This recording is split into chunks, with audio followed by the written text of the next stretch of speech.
हे बच्चा लोग, हम लोग अपने एग्जेक्टिव की जो सीरीज है वो सीरीज को हम और आगे बढ़ाते हैं।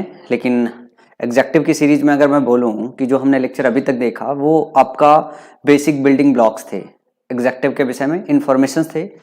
और अब क्या है कि अब जो लेक्चर नंबर 3 और लेक्चर नंबर 4 आपका होगा, ये आपके एग्जाम के हिसाब से बहुत रेलिवेंट होगा। हम और आगे बढ़ाते हैं और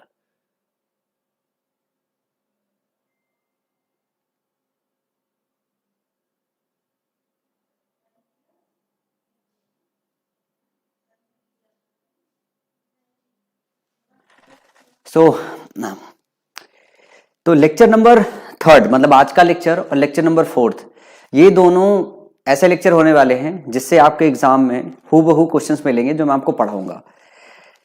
लेकिन उसके पहले क्लास स्टार्ट करूं उसके पहले मैं होमवर्क डिस्कस करूंगा। मैंने आप लोगों को होमवर्क के फॉर्म में कुछ 4-5 क्वेश्चन दिए थे और ये स्पेशल अटेंशन का टाइम था। इस पे भी एग्जाम में क्वेश्चन बनते हैं। जो आपका एग्जेक्टिव होता है, जब आप कंपेयर करते हो तो इसके बेसिक लॉज होते हैं कि सब्जेक्टिव को सब्जेक्टिव के साथ कंपेयर करते हो, ऑब्जेक्टिव को ऑब्जेक्टिव के साथ, और अगर आपको पॉजिटिव है तो पॉजिटिव को पॉजिटिव के साथ कंपेयर करते हो। तो ये कुछ क्वेश्चन है जो मैंने होमवर्क के फॉर्म में दिए हैं। कुछ बच्चे बहुत समझदार है जिन्होंने ग्रुप पे बकायदा जो है उन्होंने इनके सोल्यूशन बना बना के जो है पोस्ट किए, कुछ ने मुझे व्हाट्सअप भी किया है।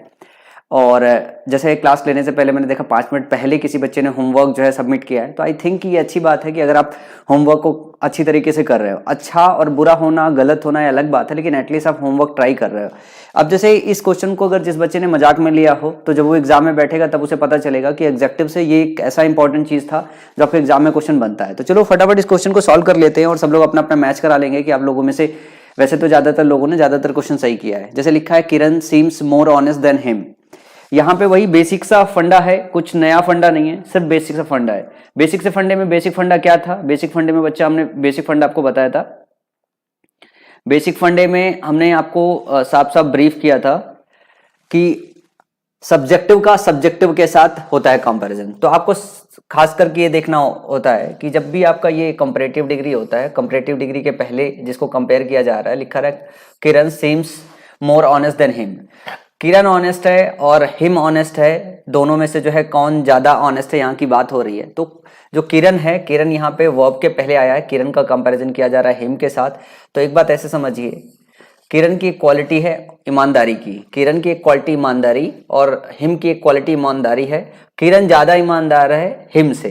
तो किरण यहाँ पे क्या है बच्चा? सब्जेक्टिव केस है। तो हिम जो है ये आपका ऑब्जेक्टिव केस होता है। तो आपको इसको बदलना पड़ेगा ही। So Kiran seems more honest than he. अब ये सेंटेंस हो जाएगा करेक्ट। उसके बाद है Radhika's book are more informative than him. यहाँ पे ये जो क्वेश्चन है ये एक अच्छा क्वेश्चन है, मतलब आप स्टार मार्क करके समझ सकते हो क्योंकि इसमें एक तो लॉजिक है जो आपने लगाया होगा, एक दूसरा लॉजिक भी है। यहाँ पे देखो बच्चा, एक पॉजिटिव केस है, Radhika's book are more informative than him. यहाँ पे दो बातें कही जा सकती है। राधिका की जो किताब है वो ज्यादा इंफॉर्मेटिव हो सकती है उस आदमी से। भाई वो आदमी भी तो इंफॉर्मेटिव हो सकता है और उस आदमी की किताब भी ज्यादा इंफॉर्मेटिव हो सकती है। तो यहाँ पे कंपैरिजन थोड़ा सा लॉजिक लगा के करना पड़ेगा। यहाँ पे ऐसे मैं देखूं तो दो चीज देख सकता हूं। ये जो बुक है राधिकाज बुक, ये पॉजिटिव है, ये आपका जो है सब्जेक्टिव केस है। और इसका जब आप कंपैरिजन करने जाओगे तो यहाँ पे देन के बाद जो हिम लिखा हुआ है ना, अगर आप इसको ही लिखोगे तब भी सही होगा। रीजन मैं आपको बताता हूं। यहाँ पे बात हो रही है कि राधिका का जो किताब है वो ज्यादा इंफॉर्मेटिव है, उसके किताब से भी हो सकता है और उससे भी हो सकता है। तो ये जब आप पॉजिटिव केस हैंडल कर रहे होते हो तब यहाँ पे एक सावधानी बरतनी पड़ती है। तो Radhika's book are more informative than he, इसका ये मतलब है राधिका की किताब ज्यादा इंफॉर्मेटिव है उससे।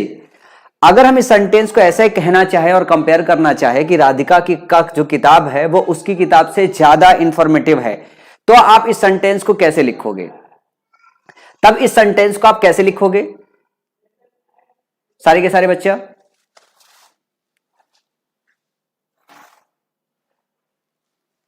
यहां पे लिखोगे राधिकाज बुक, बुक के लिए आप देन के बाद लगाओगे, यहां पे बुक सिंगुलर है तो यहां पे लगाओगे दैट ऑफ, क्या लगाओगे? देन दैट ऑफ हिज, क्या लगाओगे? That of his. तो यहां पे ही भी करेक्ट होता है बच्चा और दैट ऑफ हिज भी करेक्ट होता है, क्योंकि आप राधिका का जो किताब है वो उस मतलब वो ज्यादा इंफॉर्मेटिव है हम बोल सकते हैं कि सामने वाले पर्सन से, सामने वाले बंदे से ज्यादा इंफॉर्मेटिव है, तो दोनों यहाँ पे सेंटेंस सही होता है।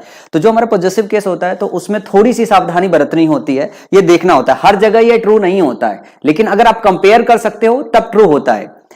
उसके बाद है Radha shoes are costlier than him. अब यहां पे रिवर्स आप देखना, इसके और इस सेंटेंस में थोड़ा सा डिफरेंस है।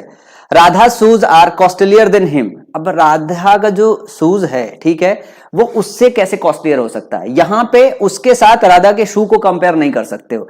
यहां पे इंफॉर्मेशन जो है वो किताब भी दे सकती है, इंफॉर्मेशन जो है एक आदमी भी दे सकता है, इस वजह से हम ले सकते हैं। लेकिन इस वाले केस में राधा का जो शूज है वो उसके क्या है, उसके शू से ज्यादा कॉस्टलियर है, ऐसा बोलने का हिसाब किताब है।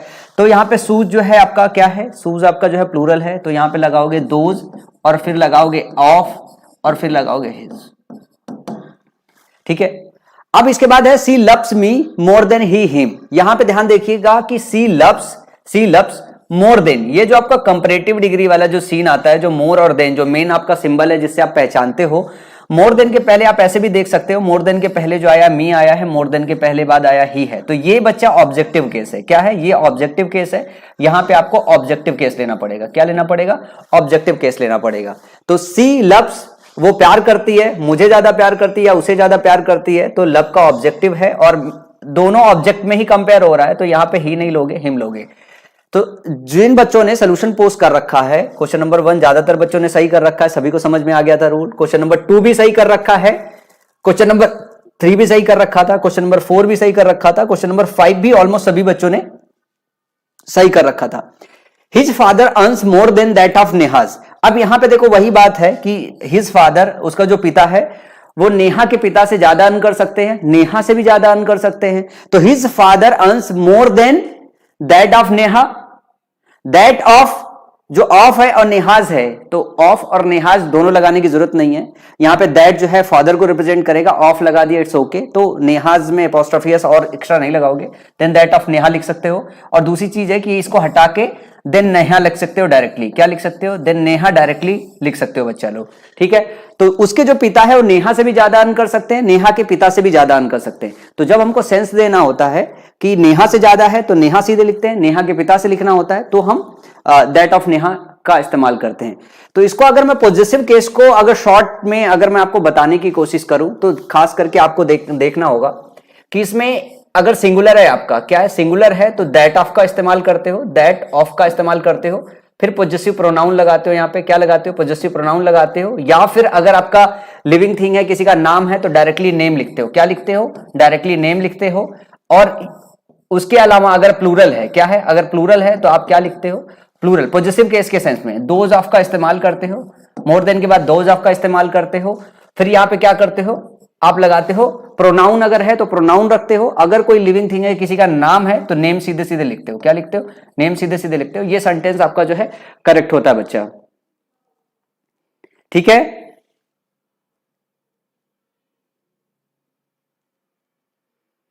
अब आज की क्लास को अपन लोग थोड़ा सा आगे बढ़ाएंगे, ये तो रहा आपका होमवर्क, तो सारे के सारे बच्चा लोग इसको चेक कर लो, ठीक है। इसके बाद देखो आज की क्लास में जो अपन डिस्कस करने वाले हैं वो डिस्कस करने वाले हैं कुछ ऐसे एग्जेक्टिव हैं जिनको लेके एग्जाम में हमेशा क्वेश्चन बनाए जाते हैं। एग्जेक्टिव से इन पे अच्छे क्वेश्चन बनाए जाते हैं, लाइक सम हो गया और एनी हो गया। सम मतलब कुछ और एनी, सम और एनी को लेके जब भी हम सेंटेंस बनाते हैं तो कंफ्यूजन होता है। फ्यू और लिटिल को लेके जब हम क्वेश्चन बनाते हैं तो कंफ्यूजन होता है। फार्दर और फर्दर को लेके जब क्वेश्चन बनाते हैं तो हमें कंफ्यूजन होता है। इल्डर और ओल्डर को लेके जब हम क्वेश्चन बनाते हैं तो सेंटेंस में कंफ्यूजन होता है। इसी तरीके से नियरेस्ट और नेक्स्ट, लेटर और लेटर, क्योंकि इसकी स्पेलिंग देख रहे हो, एक है लेटर, एक है LATTR लेटर, एक है bad versus ill, good versus well, less versus lesser, later versus latter, ठीक है, ये 2 बार आ गया है।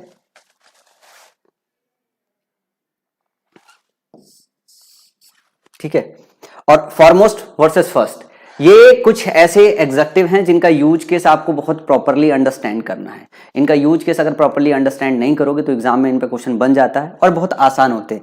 तो 1 बाय 1 करके एक एक करके चलेंगे। आज की क्लास में पूरा का पूरा सम वर्सेज एनी समझेंगे, फ्यू वर्सेज लिटिल समझेंगे। और मैं आपको बताऊं कि सबसे ज्यादा जो एग्जाम में जो क्वेश्चन पूछा जाता है, अगर आप पेपर देने जा रहे हो, अगर आप पेपर देने जा रहे हो तो एक बात ऐसे समझना, प्री और मेंस दोनों मिला के अगर हम बात करें, फेज 1 से लेके फेज 2 तक, फ्यू और लिटिल, ये क्वेश्चन आपके एग्जाम में पूछा जाना कंपलसरी होता है और इसमें एक और पेयर नहीं है, मच और मच vs मेनी। ये दो जो चीज है ना, ये आपके एग्जाम में जरूर पूछा जाता है, मतलब ये कंपलसरी है कि इनसे क्वेश्चन आपके एग्जाम में आएगा ही आएगा। फ्यू और लिटिल को लेके क्वेश्चन आता है, मच और मेनी को लेके आपके एग्जाम में क्वेश्चन पूछा जाता है। मतलब ये ऐसा है ही नहीं है कि आप एग्जाम में जाओ और आपको इस पे क्वेश्चन ना मिले, इस पे बच्चा क्वेश्चन जरूर मिलता है। तो सबसे पहले हम सम और एनी को लेके चलते हैं, सम और एनी को लेके चलते हैं। सम और एनी को समझने की कोशिश करते हैं विथ एन एग्जांपल। तो एक बात ऐसे समझिएगा कि सम का इस्तेमाल करते हैं हम अफर्मेटिव सेंटेंस में। अफर्मेटिव मतलब होता है नॉन निगेटिव सेंटेंस, और अगर हम एनी की बात करें तो हम निगेटिव में इस्तेमाल करते हो, और इंटरोगेटिव मतलब क्वेश्चन अगर आप पूछ रहे हो तब आप एनी का इस्तेमाल करते हो। सम का इस्तेमाल आप इंटरोगेटिव में भी करते हो अगर आपको जवाब सिंपली यस देना हो। कैसा जवाब, अगर किसी भी क्वेश्चन पूछा जाए, अगर उसका जवाब सिंपली यस देना हो तो जो सम है उसका इस्तेमाल इंटरोगेटिव में भी करते हो। इन जनरल सम का इस्तेमाल आप अफर्मेटिव सेंटेंस में करते हो, नॉन निगेटिव सेंटेंस में करते हो, नॉन इंटरोगेटिव सेंटेंस में करते हो। सम जो है अनकाउंटेबल नाउन के पहले भी इस्तेमाल होता है, काउंटेबल नाउन के पहले भी इस्तेमाल होता है। क्या सम जो है अनकाउंटेबल नाउन के पहले और काउंटेबल नाउन के पहले भी इस्तेमाल होता है। और इन दोनों का मतलब क्या होता है? इन दोनों का मतलब बच्चा लिटिल होता है। क्या होता है? इन दोनों का मतलब लिटिल, या हिंदी में बच्चा बोलो क्या, जब हमको थोड़ा का सेंस देना होता है तब हम अंग्रेजी में सम बोलते हैं, जब हमें थोड़ा का सेंस देना होता है, जरा सा का सेंस देना होता है, तब हम एनी का इस्तेमाल करते हैं। तो लिटिल का मतलब थोड़ा, जरा सा, एनी का मतलब कुछ के हिसाब किताब में आता है, थोड़ा और कुछ के। ठीक है, जैसे देखना एग्जांपल है, आई हैव सम या फिर एनी वाटर अगर मैं पूछूं, आई हैव सम या फिर एनी फ्रेंड्स अगर मैं पूछूं, ये दो एग्जांपल आपके सामने हैं, आई हैव सम या फिर any water, I have some या फिर एनी फ्रेंड्स। तो हमें सबसे पहले सम और एनी को लेके जब भी हमको कंफ्यूज कराया जाए तो सबसे पहले बच्चा आपको क्या देखना, आपको ये देखना है कि सेंटेंस कहीं निगेटिव तो नहीं है, कहीं क्वेश्चन मार्क तो नहीं लगा हुआ है। तो ये दो के दोनों जो सेंटेंस है बच्चा ध्यान से देखो, दोनों सेंटेंस में कहीं पे भी नॉट का इस्तेमाल है, नॉट का इस्तेमाल बच्चा नहीं है, कहीं क्वेश्चन मार्क है, क्वेश्चन मार्क नहीं है। इसका ये मतलब है कि हम एनी का इस्तेमाल तो नहीं करेंगे, क्योंकि एनी के इस्तेमाल के लिए जरूरी है या तो नॉट दिया हो या फिर क्या दिया हो, नॉट के अलावा क्वेश्चन मार्क दिया हो। बहुत छोटी सी चीज है, जरा सा ध्यान रख लोगे एग्जाम में क्वेश्चन सही हो जाएगा। अब यहां पे ध्यान देखो, आई हैव सम वाटर। अब ये वाटर क्या है? आपका अनकाउंटेबल नाउन है, और फ्रेंड्स क्या है? फ्रेंड्स आपका प्लूरल काउंटेबल नाउन है, प्लूरल काउंटेबल नाउन है। तो आप काउंटेबल के साथ लगाते हो, अकाउंटेबल जब होगा जब थोड़ा का सेंस दे रहा होते हो, तो इसका ये मतलब है कि आप काउंटेबल नाउन लगा रहे हो। और वाटर है, वाटर को भी थोड़ा का अगर सेंस दोगे तो अनकाउंटेबल। तो आपका काउंटेबल और अनकाउंटेबल दोनों से पहले लगता है I have some water, I have some friends. तो दोनों केस में लगता है, चाहे काउंटेबल हो चाहे अनकाउंटेबल हो। सावधानी क्या बरतनी है सम और एनी में? सम और एनी में सावधानी ये बरतनी है कि अगर आपका अफर्मेटिव सेंटेंस है तो आप सम इस्तेमाल करते हो, अगर अफर्मेटिव सेंटेंस नहीं है तो आप एनी इस्तेमाल करते हो। ठीक है, अब जैसे I have some any problems लिखा है, I have some any problems, तो यहां पे अगर हम खास करके इस सेंटेंस में देखें बच्चा, तो कहीं पे भी हमको नॉट दिखाई नहीं दे रहा है, कहीं हमको क्वेश्चन मार्क दिखाई नहीं दे रहा है, कहीं WH वर्ड नहीं दिखाई दे रहा है। इसका मतलब है एनी तो हम काट देंगे। अब नीचे वाले क्वेश्चन में देखिए, आई डू नॉट, जैसे आई डू नॉट आ गया, नॉट यहां पे दिखाई दे गया बच्चा, इसका ये मतलब है आप एनी का इस्तेमाल नहीं करोगे। क्या आप एनी का इस्तेमाल नहीं करोगे? आप किसका इस्तेमाल करोगे? आप सम का इस्तेमाल नहीं करोगे, आप एनी का इस्तेमाल करोगे अगर नॉट दिखाई दे जाए तो। सम आप किस में इस्तेमाल करते हो? आप अफर्मेटिव सेंटेंस में करते हो। Do you have any problem, क्या तुम्हारे पास कोई प्रॉब्लम है? अगर इसका जवाब बच्चा समझो, अगर इसका जवाब आपको डिटेल में देना है, अगर इसका जवाब आपको डिटेल में देना है तब आप इस्तेमाल करोगे एनी का। अगर इसका जवाब सिर्फ आपको यस में देना है, किसमें? यस में देना है, तो do you have some problem, आप इसका जवाब कैसे दोगे? इंट्रोगेटिव सेंटेंस में इस बात की सावधानी देखिएगा। अगर मैं आपसे ये पूछूं do you have any problem, तब आप जवाब दोगे लंबा चौड़ा।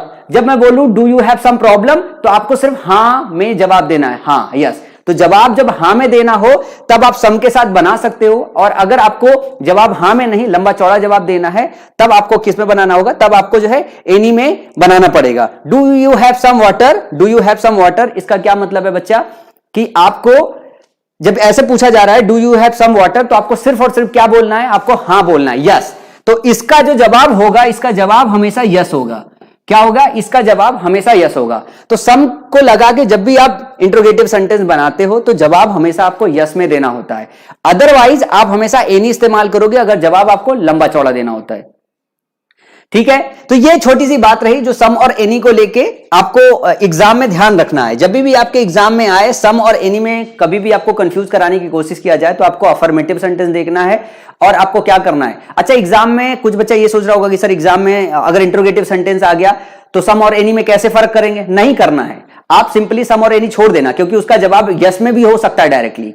किसमें हो सकता है, उसका जवाब यस में भी हो सकता है, तो उसमें आप करेक्शन नहीं कर सकते हो, क्योंकि जवाब आपको लिटरली पता नहीं कि आपको यस देना है कि नो देना है। जवाब आप यस में भी दे सकते हो, जवाब आप इलेबोरेट करके भी दे सकते हो। इसके बाद देखना जो अगला है वो है आपका फ्यू और लिटिल को लेके। क्या है अगला जो है वो आपका फ्यू और लिटिल को लेके है। तो सबसे पहले बच्चा इसका कंसेप्ट समझ लो, फ्यू और लिटिल। फ्यू का मतलब थोड़ा होता है और लिटिल का भी मतलब थोड़ा होता है। क्या, जरा से के लिए हम फ्यू भी इस्तेमाल करते हैं, जरा से के लिए हम लिटिल भी इस्तेमाल करते हैं। तो बेसिक डिफरेंस फ्यू और लिटिल में बच्चा क्या है, फ्यू आपका काउंटेबल के साथ इस्तेमाल होता है। किसके साथ, ध्यान रखिएगा, फ्यू काउंटेबल के साथ इस्तेमाल होता है। जिसको आप काउंट कर सकते हो उसी के साथ इस्तेमाल करते हो, जिसको आप काउंट नहीं कर सकते हो, जिसको काउंट नहीं कर सकते हो उसके साथ आप लिटिल का इस्तेमाल करते हो। बात यहीं पे खत्म नहीं हो जाती, बात ये होती है कि इसमें थोड़ा आर्टिकल का भी रोल रहता है। इसके साथ आर्टिकल ए और इसके साथ आर्टिकल दी का इस्तेमाल किया जाता है। अब ध्यान से देखिएगा, इसके साथ भी आर्टिकल ए का इस्तेमाल किया जाता है, इसके साथ आर्टिकल दी का इस्तेमाल किया जाता है। और ये ऐसा क्वेश्चन है जिसमें हम अगर सावधानी नहीं बरते तो एग्जाम में दुर्घटना घट जाती है। तो आप लोगों को आज की क्लास के बाद ये फ्यू और लिटिल को लेकर दुर्घटना नहीं घटाना है, सावधानी से समझिएगा बात को। जब हम बोलते हैं फ्यू, हम बात बगैर आर्टिकल के कर रहे हैं, इसका मतलब होता है नगण्य। क्या, नगण्य मतलब टेंडिंग टू जीरो। ध्यान से देखिएगा, थोड़ा मैथ में लेके जा रहा हूं मैं। नगण्य मतलब टेंडिंग टू जीरो। ठीक है, जब बात करें हम ए फ्यू, जब हम आर्टिकल के साथ बात करें, ध्यान से देखिएगा, जब हम आर्टिकल के साथ बात करें इसका मतलब ध्यान देखिएगा ये होता है टेंडिंग टू जीरो प्लस। क्या होता है, tending to zero plus, zero से थोड़ा सा ज्यादा है।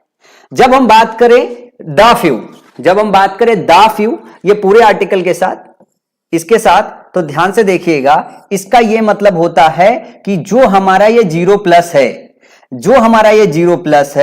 ये पूरा का पूरा एक साथ बात कर रहे हैं। जीरो प्लस थोड़ा भी होगा, जीरो प्लस में जितना भी है वो हम उसको एक साथ बात कर रहे हैं।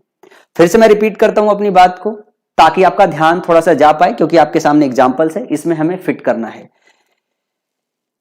फ्यू का मतलब टेंडिंग टू जीरो, हिंदी में इसको नगण्य बनाते हैं, शून्य के बराबर।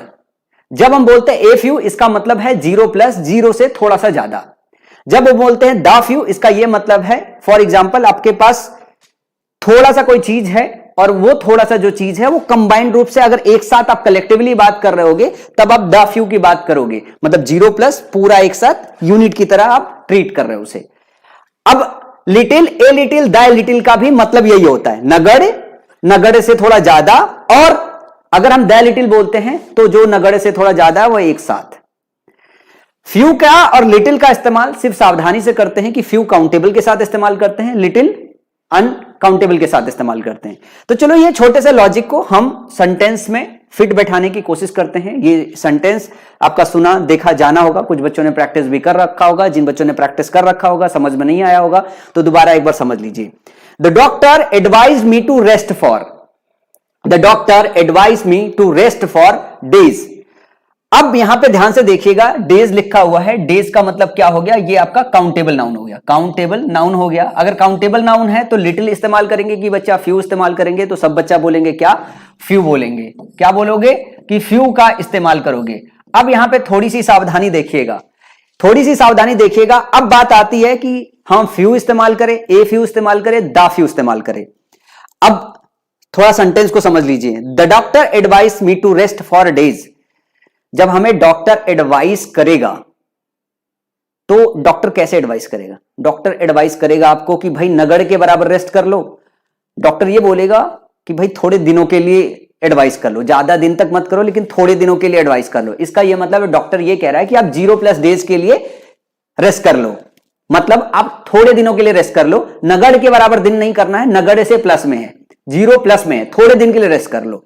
तो यहां पे आप जो लगाओगे वो लगाओगे ए फ्यू डेज। क्या लगाओगे बच्चा? A few days. The doctor advise me to rest for a few days, थोड़े दिन के लिए आप रेस्ट कर लो, ठीक है। The show was cancelled as people turned up to see it. अब पीपुल आपका क्या है? पीपुल आपका काउंटेबल नाउन है, ठीक है, काउंटेबल नाउन है। तो अब बात आ रही है कि फ्यू लगाओगे कि लिटिल लगाओगे। तो सबसे पहले हमने ये डिसाइड कर लिया बच्चा कि क्या लगाएंगे, हम लगाएंगे फ्यू। अब देखो यहां पे ध्यान से समझना कि the show was cancelled, show cancelled हो गया। क्यों? क्योंकि थोड़े से लोग आए थे इस वजह से, कि ना के बराबर लोग आए थे इस वजह से, यहां कंफ्यूजन हो सकता है। सो इसलिए कैंसिल हो गया क्योंकि सेंटेंस ये कहना चाहता है कि ना के बराबर लोग आए थे, मतलब इतने लोग नहीं आए थे कि शो चलाए जा सके। तो नगड़ के बराबर या ना के बराबर आए थे, थोड़े से लोग आए थे तो शो चलाया जा सकता था। लेट्स फॉर एग्जांपल कि 200 की कैपेसिटी है, 10 लोग आ गए तो शो चलाया जा सकता है। लेकिन शो इसलिए चलाया नहीं गया क्योंकि ना के बराबर लोग आए थे, मतलब इतने लोग नहीं थे जिससे शो चलाया जा सकता है। मतलब यहां पे जो सेंस देना है वो नगड़े का सेंस देना है, शून्य के बराबर मेंशन करना है, जितनी जरूरत थी उतने नहीं थे। तो the show was cancelled as few people turned up to see it. The show was cancelled as few people turned up to see it. यहां पे कंफ्यूजन बहुत होता है कि फ्यू लगाएं हम, a few people turned up to. जब हम ए फ्यू बोलते हैं ना तो इसका यह मतलब नहीं होता नेग्लिजिबल। जब हम फ्यू लगाते हैं तो इसका यह मतलब होता है कि अमाउंट इतना है जिसको हम नेग्लेक्ट कर सकते हैं, टेंडिंग टू 0 मान सकते हैं। तो शो कैंसिल हुआ क्योंकि ना के बराबर लोग आए थे। इसके बाद है I can not prepare tea for you, there is milk in the refrigerator. मैं टी नहीं बना सकता हूं क्योंकि जो रेफ्रिजरेटर पे मिल्क है, I can not prepare tea for you, there is milk in the refrigerator. अरे अगर थोड़ा सा होगा तो चाहे थोड़ा सा बन जाएगा। एक तो पहली बात ये मिल्क है, तो यहां पे मैं डिस्कशन करूं कि बच्चा लिटिल लगेगा कि फ्यू लगेगा। तो मिल्क आपका अनकाउंटेबल नाउन होता है, तो यहां पे जो लगेगा वो लिटिल लगेगा। एक तो क्या लगेगा बच्चा? लिटिल लगेगा। लिटिल लगने के साथ ध्यान रखिएगा कि सेंटेंस क्या कहना चाहता है कि रेफ्रिजरेटर में दूध भैया नगड़ के बराबर हम चाय नहीं बना सकते हैं। तो यहां पे बगैर आर्टिकल के लिटिल आएगा। कैसे आएगा? बगैर आर्टिकल के लिटिल आएगा, there is little milk in the refrigerator. उसके बाद अगला सेंटेंस ध्यान से देखिएगा, नॉलेज जो क्या है, नॉलेज आपका अनकाउंटेबल नाउन है। Knowledge is a dangerous thing. तो आपने सुना भी होगा, ये कहावत है कि थोड़ा जो जानकारी होता है बहुत खतरे वाली है। तो यहां पे जो सेंटेंस कहना चाहता है वो ये कहना चाहता है भैया थोड़े नॉलेज की बात कर रहे हैं, नेग्लिजिबल नॉलेज की, नगड़े नॉलेज की नहीं। किसी के पास थोड़ा सा नॉलेज है तो थोड़ा नॉलेज का मतलब ये होता है वो बहुत खतरनाक होती है, क्योंकि आदमी को पकड़ होता है उस पर। तो यहां पे जो लगाओगे वो लगाओगे ए लिटिल। नॉलेज है, नॉलेज की वजह से लगाओगे a little knowledge is a dangerous thing. अब देखो ध्यान से देखना, इसमें water I kept for you has been finished by him. यहां पे वाटर है, इसका मतलब क्या लगाओगे बच्चा? लिटिल, ठीक है। अब सेंटेंस ये कहना चाहता है कि वाटर आई केप्ट यू, मैंने थोड़ा सा जो वाटर है, मतलब मान लो एक बोतल है, मैंने पी लिया सब, और उस बोतल में, लाओ मैं थोड़ा सा बना देता हूं, बोतल देखो बना पाता हूं कि नहीं। मान लो ये पानी था तो मैंने क्या काम किया? पूरा घटक लिया, ये पूरा का पूरा घटक लिया बच्चा। ये थोड़ा सा जो पानी है मैंने फ्रिज में लगा के छोड़ दिया। तो little water I kept for you, जो अब मैं क्या कहना चाहता हूं कि जो थोड़ा सा पानी मैंने फ्रिज में रखा था, had been finished by him, वो उस आदमी ने खत्म कर दिया। मैंने जो थोड़ा पानी रखा था वो साहब ने पूरा खत्म कर दिया। मैंने अपनी तरफ से 0 प्लस रखा, मैंने अपने तरफ से 0 प्लस रखा, मतलब 2 बूंद और 2 घूंट आप पाओगे प्यासे तो आप पी सकते हो। लेकिन भाई साहब ने क्या काम किया? भाई साहब ने ये 0 प्लस जो हमने रखा था ना, ये पूरा घटक दिया। क्या? पूरा घटक दिया, आपके पास कुछ नहीं बचा हुआ है। तो यहां पे क्या लिखोगे? The little water I kept for you has been finished by him. क्या लिखोगे यहां पे? The little water. यहां पे बच्चा क्या आएगा? The little water I kept for you has been finished by him. ठीक है। तो ये जो है, ये जो क्वेश्चन है, ये थोड़ा सावधानी पूर्वक समझने की बात है और बहुत आसानी से सेंस भी दे देगा। मैं फिर से इस वाले लास्ट वाले क्वेश्चन को एक्सप्लेन कर देता हूं। लास्ट वाले क्वेश्चन में देखो बच्चा बात क्या है। लास्ट वाले क्वेश्चन में बच्चा बात ये है कि भाई साहब हमने पानी पिया गटका और थोड़ा सा पानी निकाल के फ्रिज में रख दिया। तो भाई साहब हमारे दूसरे वाले दोस्त ने आए, हमने किसी और के लिए रखा था, वो आए, उन्होंने 2-4 बूंद जो बचा हुआ था सारा का सारा घटक लिया। तो जब हम द लिटिल और द फ्यू लगाते हैं तो थोड़ा जो होता है वो एक साथ सारा के सारा की बात करते हैं। जैसे हमने थोड़ा पानी रखा लेकिन भैया ने वो थोड़ा सारा पी लिया। तो इस थोड़े से पानी में भी 10 बूंद, 15, 20, 40 बूंद हो सकता था ना, ये भैया साहब ने सारा गटक लिया। तो मैं फिर से रिपीट करता हूं समरी कि फ्यू और लिटिल का इस्तेमाल कैसे करते हैं। फ्यू का इस्तेमाल करते हैं काउंटेबल के साथ, लिटिल का जो इस्तेमाल करते हैं वो अनकाउंटेबल नाउन के साथ करते हैं। ठीक है, फ्यू इस्तेमाल करते हैं नगड़ के लिए, tending to zero, mathematical term में। तो जिन बच्चों को मैथ समझ में आती है उनको आसानी से समझ में आ जाए, जिनको मैथ नहीं समझ में आती है तो भैया जो हिंदी भाषी बच्चे हैं जो मैथ में थोड़े स्ट्रांग नहीं है वो इसको कैसे समझे, नगड़ है। नगड़ तो समझ में आता है, ना के बराबर हिंदी में। और जब हम ए लगाएंगे तो इसका मतलब होता है थोड़ा, 0+, और जब हम द लगाएंगे तो वो थोड़ा भाई साहब एक साथ पूरा। ठीक है बच्चा, सारी की सारी बात आप सब लोगों को समझ में आ गई होगी। तो अगले पार्ट की तरफ पहुंचते हैं अपन लोग। होप सो कि मैं आपको थोड़ा समझा पाया हूं। और एक सावधानी इसमें और वो करनी होती है, आपको ध्यान रखना होता है कि जो लिटिल होता है, लिटिल आपका अनकाउंटेबल के साथ लगाया जाता है और अनकाउंटेबल के साथ क्वांटिटी का इस्तेमाल किया जाता है। फ्यू आपका काउंटेबल के साथ इस्तेमाल होता है और काउंटेबल के लिए नंबर का इस्तेमाल करते हैं। तो लिटिल और फ्यू के साथ क्वांटिटी और नंबर का सेंटेंस में इस्तेमाल नहीं करोगे। किसका? लिटिल और फ्यू का क्वांटिटी और नंबर के साथ इस्तेमाल नहीं करोगे। जैसे little quantity of food was wasted, little quantity of food was wasted, ये सेंटेंस इनकरेक्ट होता है। तो इस चीज को थोड़ा सा सावधानी से आप सेंटेंस में ध्यान रखिएगा कि लिटिल के साथ क्वांटिटी और फ्यू के साथ नंबर ना आए। ठीक है, इसके बाद थोड़ा सा आगे चलते हैं, अगले पार्ट की तरफ मूव करते हैं। एक फार्दर है और दूसरा फर्दर। अब ये सेंटेंस लिखा हुआ है, इस सेंटेंस में अपन लोग समझने की कोशिश करते हैं। सी लिव्स फार्दर या फिर further and of the lane, I did not receive any further order. Farther मतलब होता है दूर का, फार्दर होता है बच्चा, फार्दर का मतलब होता है दूर का। तो she lives farther end of the lane मतलब दूर वाले एंड पे रहती है। एक ये लेन है, लेन के दूर वाले एंड पे रहती है। ठीक है, और I did not receive any further order.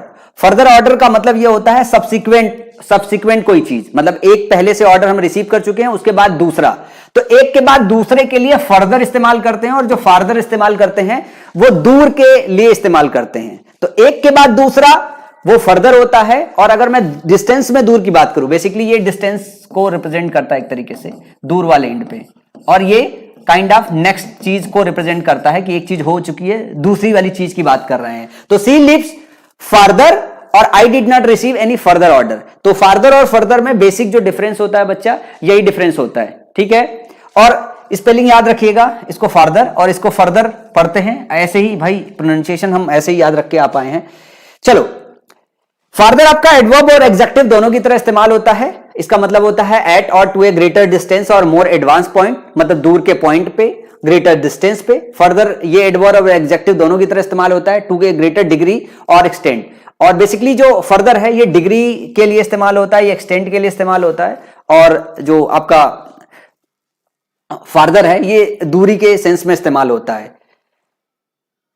Farther means more advanced in the sense of physical distance. We will travel 10 miles farther on the highway, then we will stop. हम यहां पे क्या बोल रहे हैं देखना, जो फार्दर का इस्तेमाल करते हो ज्यादातर लंबी दूरी के लिए इस्तेमाल करते हो, डिस्टेंस के सेंस में इस्तेमाल करते हो। ठीक है, इस बात को समझिएगा।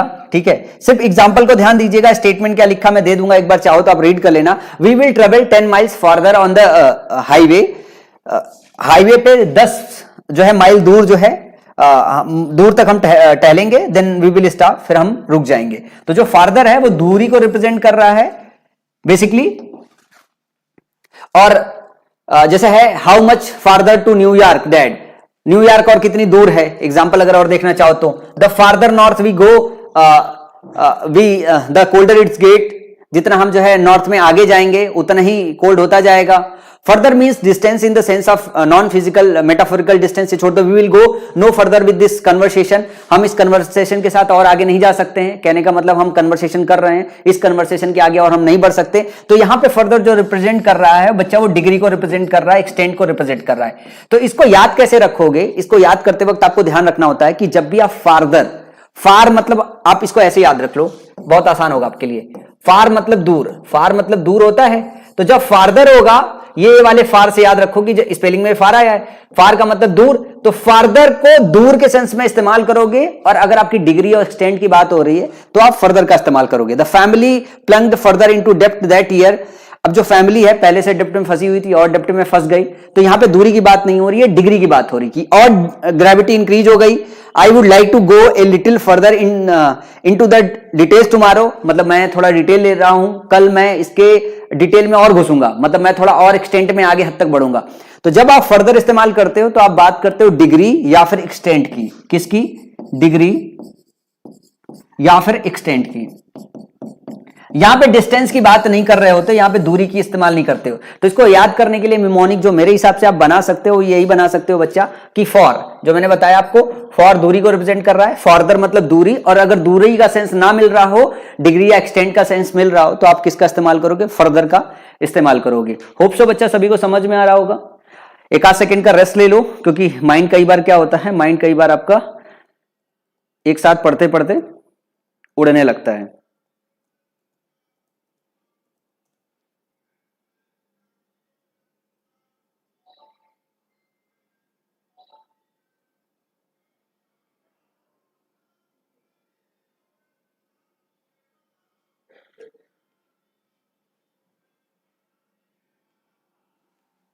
कई बार बच्चे, पता है क्या होता है कि मैं आपको पढ़ाता रहता हूँ, पता चला मैं 2 घंटे आपको लेक्चर दे देता हूँ, और फिर क्या है ना, उसी ग्रेविटी के साथ आप एब्जॉर्ब नहीं कर पाते हो, क्योंकि बहुत सारी चीजें नई होती है। तो जस्ट माइंड को थोड़ा सा रिलैक्स करना होता है, और आप वीडियो पॉज करके भी रिलैक्स कर सकते हो। तो अपन लोग थोड़ा सा और आगे की तरफ बढ़ते हैं, और आगे की तरफ बात करें तो लास्ट और लेटेस्ट को लेके बात करें।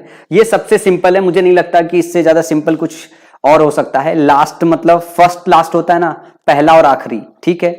तो लास्ट का मतलब होता है आखिरी, ये फर्स्ट का अपोजिट होता है। क्या होता है? ये फर्स्ट का अपोजिट होता है, ये फर्स्ट का अपोजिट होता है, इसका ये मतलब होता है आखिरी, पहला और आखिरी। और जो आपका बच्चा लेटेस्ट होता है, ये लेटेस्ट होता है, इसका मतलब होता है रिसेंटली, रिसेंटली मतलब अभी का, अभी का। ये होता है आखिरी का, ये होता है अभी का, ठीक है। अब जैसे आपके सामने ये है, the last latest ruler of Mughal empire was Bahadur Shah Zafar. अगर मैं बोलूं कि बच्चा कि द लास्ट या latest ruler of Mughal empire was Bahadur Shah Zafar, तो इसमें क्या सही होगा? तो आप सब लोगों को ये समझना पड़ेगा कि हम क्या यहाँ पे मैसेज कन्वे करना चाहते हैं। हम यहाँ पे मैसेज कन्वे ये करना चाह रहे हैं कि बहादुर शाह जो जफर था वो आखिरी मुगल जो है शासक था, तो आखिरी के लिए हम लास्ट लगाते हैं, लेटेस्ट नहीं लगाते हैं। जैसे अगर हम बोल रहे हैं कि अरे यार अभी न्यूज आई है, तो हम बोलते हैं लेटेस्ट न्यूज, क्या? लास्ट न्यूज नहीं, लेटेस्ट न्यूज। जैसे what is the latest score, अभी जैसे क्रिकेट मैच चल रहा है, हम पूछते हैं भाई अभी क्या स्कोर क्या हो रहा है, तो हम ये पूछते हैं लेटेस्ट स्कोर क्या हो रहा है। तो लेटेस्ट का मतलब अभी का, recently, what is the latest score. तो ये बहुत छोटी सी चीज है जो मुझे लगता है कि आप सबको बच्चा, सारे के सारे बच्चा लोग समझ में आ गया होगा, ठीक है। अब थोड़ा सा और आगे बढ़ने की कोशिश करते हैं, मतलब बहुत छोटी छोटी सी चीजें हैं। इल्डर और ओल्डर, इल्डर और ओल्डर मेरे हिसाब से ये भी बहुत आसान है। इल्डर जब हम बात करते हैं तो, और ओल्डर, देखो भाई इल्डर का मतलब ये होता है, जैसे मैं अपने से बात करूं कि हमारे ब्लड रिलेशन में मेरे से जो बड़ा होता है उसको हम इल्डर बोलते हैं। लेकिन अगर मेरे ब्लड रिलेशन में ना हो, कोई और भी आ जाए मेरे से उम्र में बड़ा हो, तो हम उसको क्या बोल देते हैं? हम उसको ओल्डर बोलते हैं, हम उसको इल्डर नहीं बोलते। तो जब हम ब्लड लाइन की बात करते हैं तब हम इल्डर शब्द का इस्तेमाल करते हैं, ठीक है। एल्डर ब्रदर, एल्डर सिस्टर, ठीक है, यंगर ब्रदर, यंगर सिस्टर। और इल्डर इसका सुपरलेटिव इल्डेस्ट होता है। इसी तरीके से ओल्डर, जब ओल्डर की बात करते हैं तो एज की बात करते हैं कि उम्र में बड़ा होना। ब्लड लाइन में बड़ा होने के लिए हम इल्डर इस्तेमाल करते हैं, नॉन ब्लड लाइन में उम्र में बड़ा होने के लिए हम ओल्डर शब्द का इस्तेमाल करते हैं, ठीक है। He is my elder brother, जैसे मैंने यहां सेंटेंस लिखा है, बहुत आसान है। He is older than his uncle, वो अपने अंकल से क्या है? बूढ़ा है। He is older than his uncle, अरे अंकल से कोई ओल्डर कैसे हो सकता है यार? His uncle is older than he, तो चलेगा, लेकिन वो अपने अंकल से भी ज्यादा पुराने उम्र का है। यहां पे ये बात हो गई। अब एक बात समझिएगा कि जब हम, मतलब इसको लॉजिकली समझने की कोशिश अगर करें तो लॉजिक इसके पीछे यही है कि अगर हम ब्लड लाइन में बात करते हैं कि बड़ा भाई, बड़ा बहन, बड़ा वो, तो हम यहां पे इल्डर का इस्तेमाल करते हैं, यंगर का इस्तेमाल करते हैं, ठीक है। हम जब बात करते हैं कि उम्र में कोई हमसे बड़ा है, हमारी ब्लड लाइन में ना हो, तब हम ओल्डर का इस्तेमाल करते हैं। तो कई बार क्या है, सेंटेंस आता है तो उसमें थोड़ी बहुत जो है कंफ्यूजन हो जाती है। तो इससे हो सकता है कभी आपको एग्जाम में फंसा दिया जाए, आप डाउटफुल हो जाओ, तो इससे अच्छा है कि थोड़ा सा जानकारी रख लो, डाउट खत्म हो जाएगा आपके पास। इसके बाद नियरेस्ट और नेक्स्ट है, ये भी बहुत आपका बहुत छोटा सा चीज है, लेकिन जो है आपके एग्जाम में बहुत कंफ्यूज करता है, नियरेस्ट और नेक्स्ट। तो which is the nearest hospital, the bank is the next building. अब यहां पे समझिए, नियरेस्ट मतलब नजदीक का, नियरेस्ट मतलब नजदीक का। नियरेस्ट कब इस्तेमाल करते हो बच्चा, ध्यान से देखना, नियरेस्ट कब इस्तेमाल करते हो, जब आपको बोलना पड़ेगा नजदीक का। जैसे मैं आपको एग्जांपल देता हूं कि जहां पे हमारा ऑफिस है कानपुर में, जो हमारा माई पाठशाला का ऑफिस है, अगर मैं बोलूं कि इसका नियरेस्ट हॉस्पिटल क्या है, तो नियरेस्ट हॉस्पिटल जो है बच्चा, तकरीबन मान के चलो कि जो माई पाठशाला की बिल्डिंग है, माई पाठशाला की बिल्डिंग से 30 बिल्डिंग छोड़ के 31वीं बिल्डिंग जो होगी वो क्या होगी, वो होगी जो हॉस्पिटल की बात कर रहे हैं हम, माई पाठशाला से सबसे नजदीक का। तो जो सबसे नियरेस्ट जो है, माई पाठशाला के नियरेस्ट जो हॉस्पिटल है वो 31 बिल्डिंग छोड़ के है। लेकिन अगर मैं बोलूं कि what is the next building, इसका मतलब यह है कि माई पाठशाला के बाजू वाला, माई पाठशाला के बाजू में प्रेसिडेंट नाम का होटल है। किस नाम का होटल है, प्रेसिडेंट नाम का होटल है, प्रेसिडेंट नाम का होटल है। तो जो ये प्रेसिडेंट होटल है ये माई पाठशाला के नेक्स्ट है, क्या है, माई पाठशाला के नेक्स्ट है। और एक हॉस्पिटल है, एक हॉस्पिटल है जिसका नाम है लाइफट्रॉन। तो माई पाठशाला के जो नियरेस्ट हॉस्पिटल है, जो नियरेस्ट हॉस्पिटल है बच्चा, वो है लाइफट्रॉन। बात समझ में आई। तो जब हमें नजदीक का सेंस देना हो तब हम क्या बोलते हैं, तब हम बोलते हैं नियरेस्ट। जब हमको बाजू वाले का सेंस देना हो, बाजू वाला भी कहोगे सर कि ये तो नियरेस्ट है, नहीं, नियरेस्ट कुछ भी हो सकता है, बाजू वाली बिल्डिंग भी हो जा सकती है। लेकिन जब हमको सेंटेंस में बोलना होता है कि सबसे नजदीक का क्या है, तो हम नियरेस्ट इस्तेमाल करते हैं। जब हमको यह बोलना होता है कि बाजू वाली चीज क्या है, तब हम, अब हिंदी में बाजू आपको समझ में आता है, बाजू वाली गली में, मतलब मेरी गली, मेरी के बाजू वाली गली में। नजदीक तो हिंदी में तो मैं समझ में आ जाता है कि बाजू वाली मतलब बगल की बात कर रहे हैं, नजदीक मतलब नजदीक में कोई भी चीज हो सकती है, और बाजू वाला तो हमेशा नजदीक में ही होता है। तो नियरेस्ट और नेक्स्ट में यही फर्क होता है अंग्रेजी में, नियरेस्ट मतलब नजदीक का, नेक्स्ट मतलब बाजू वाला। तो मुझे उम्मीद है बच्चा ये बात आपको समझ में आ गई होगी, ठीक है। एक लेटर और दूसरा लेटर शब्द है, ये भी बहुत कंफ्यूज करता है एग्जाम में, LATER और LATTER। मैं इसको थोड़ा जूम करने की कोशिश करता हूं।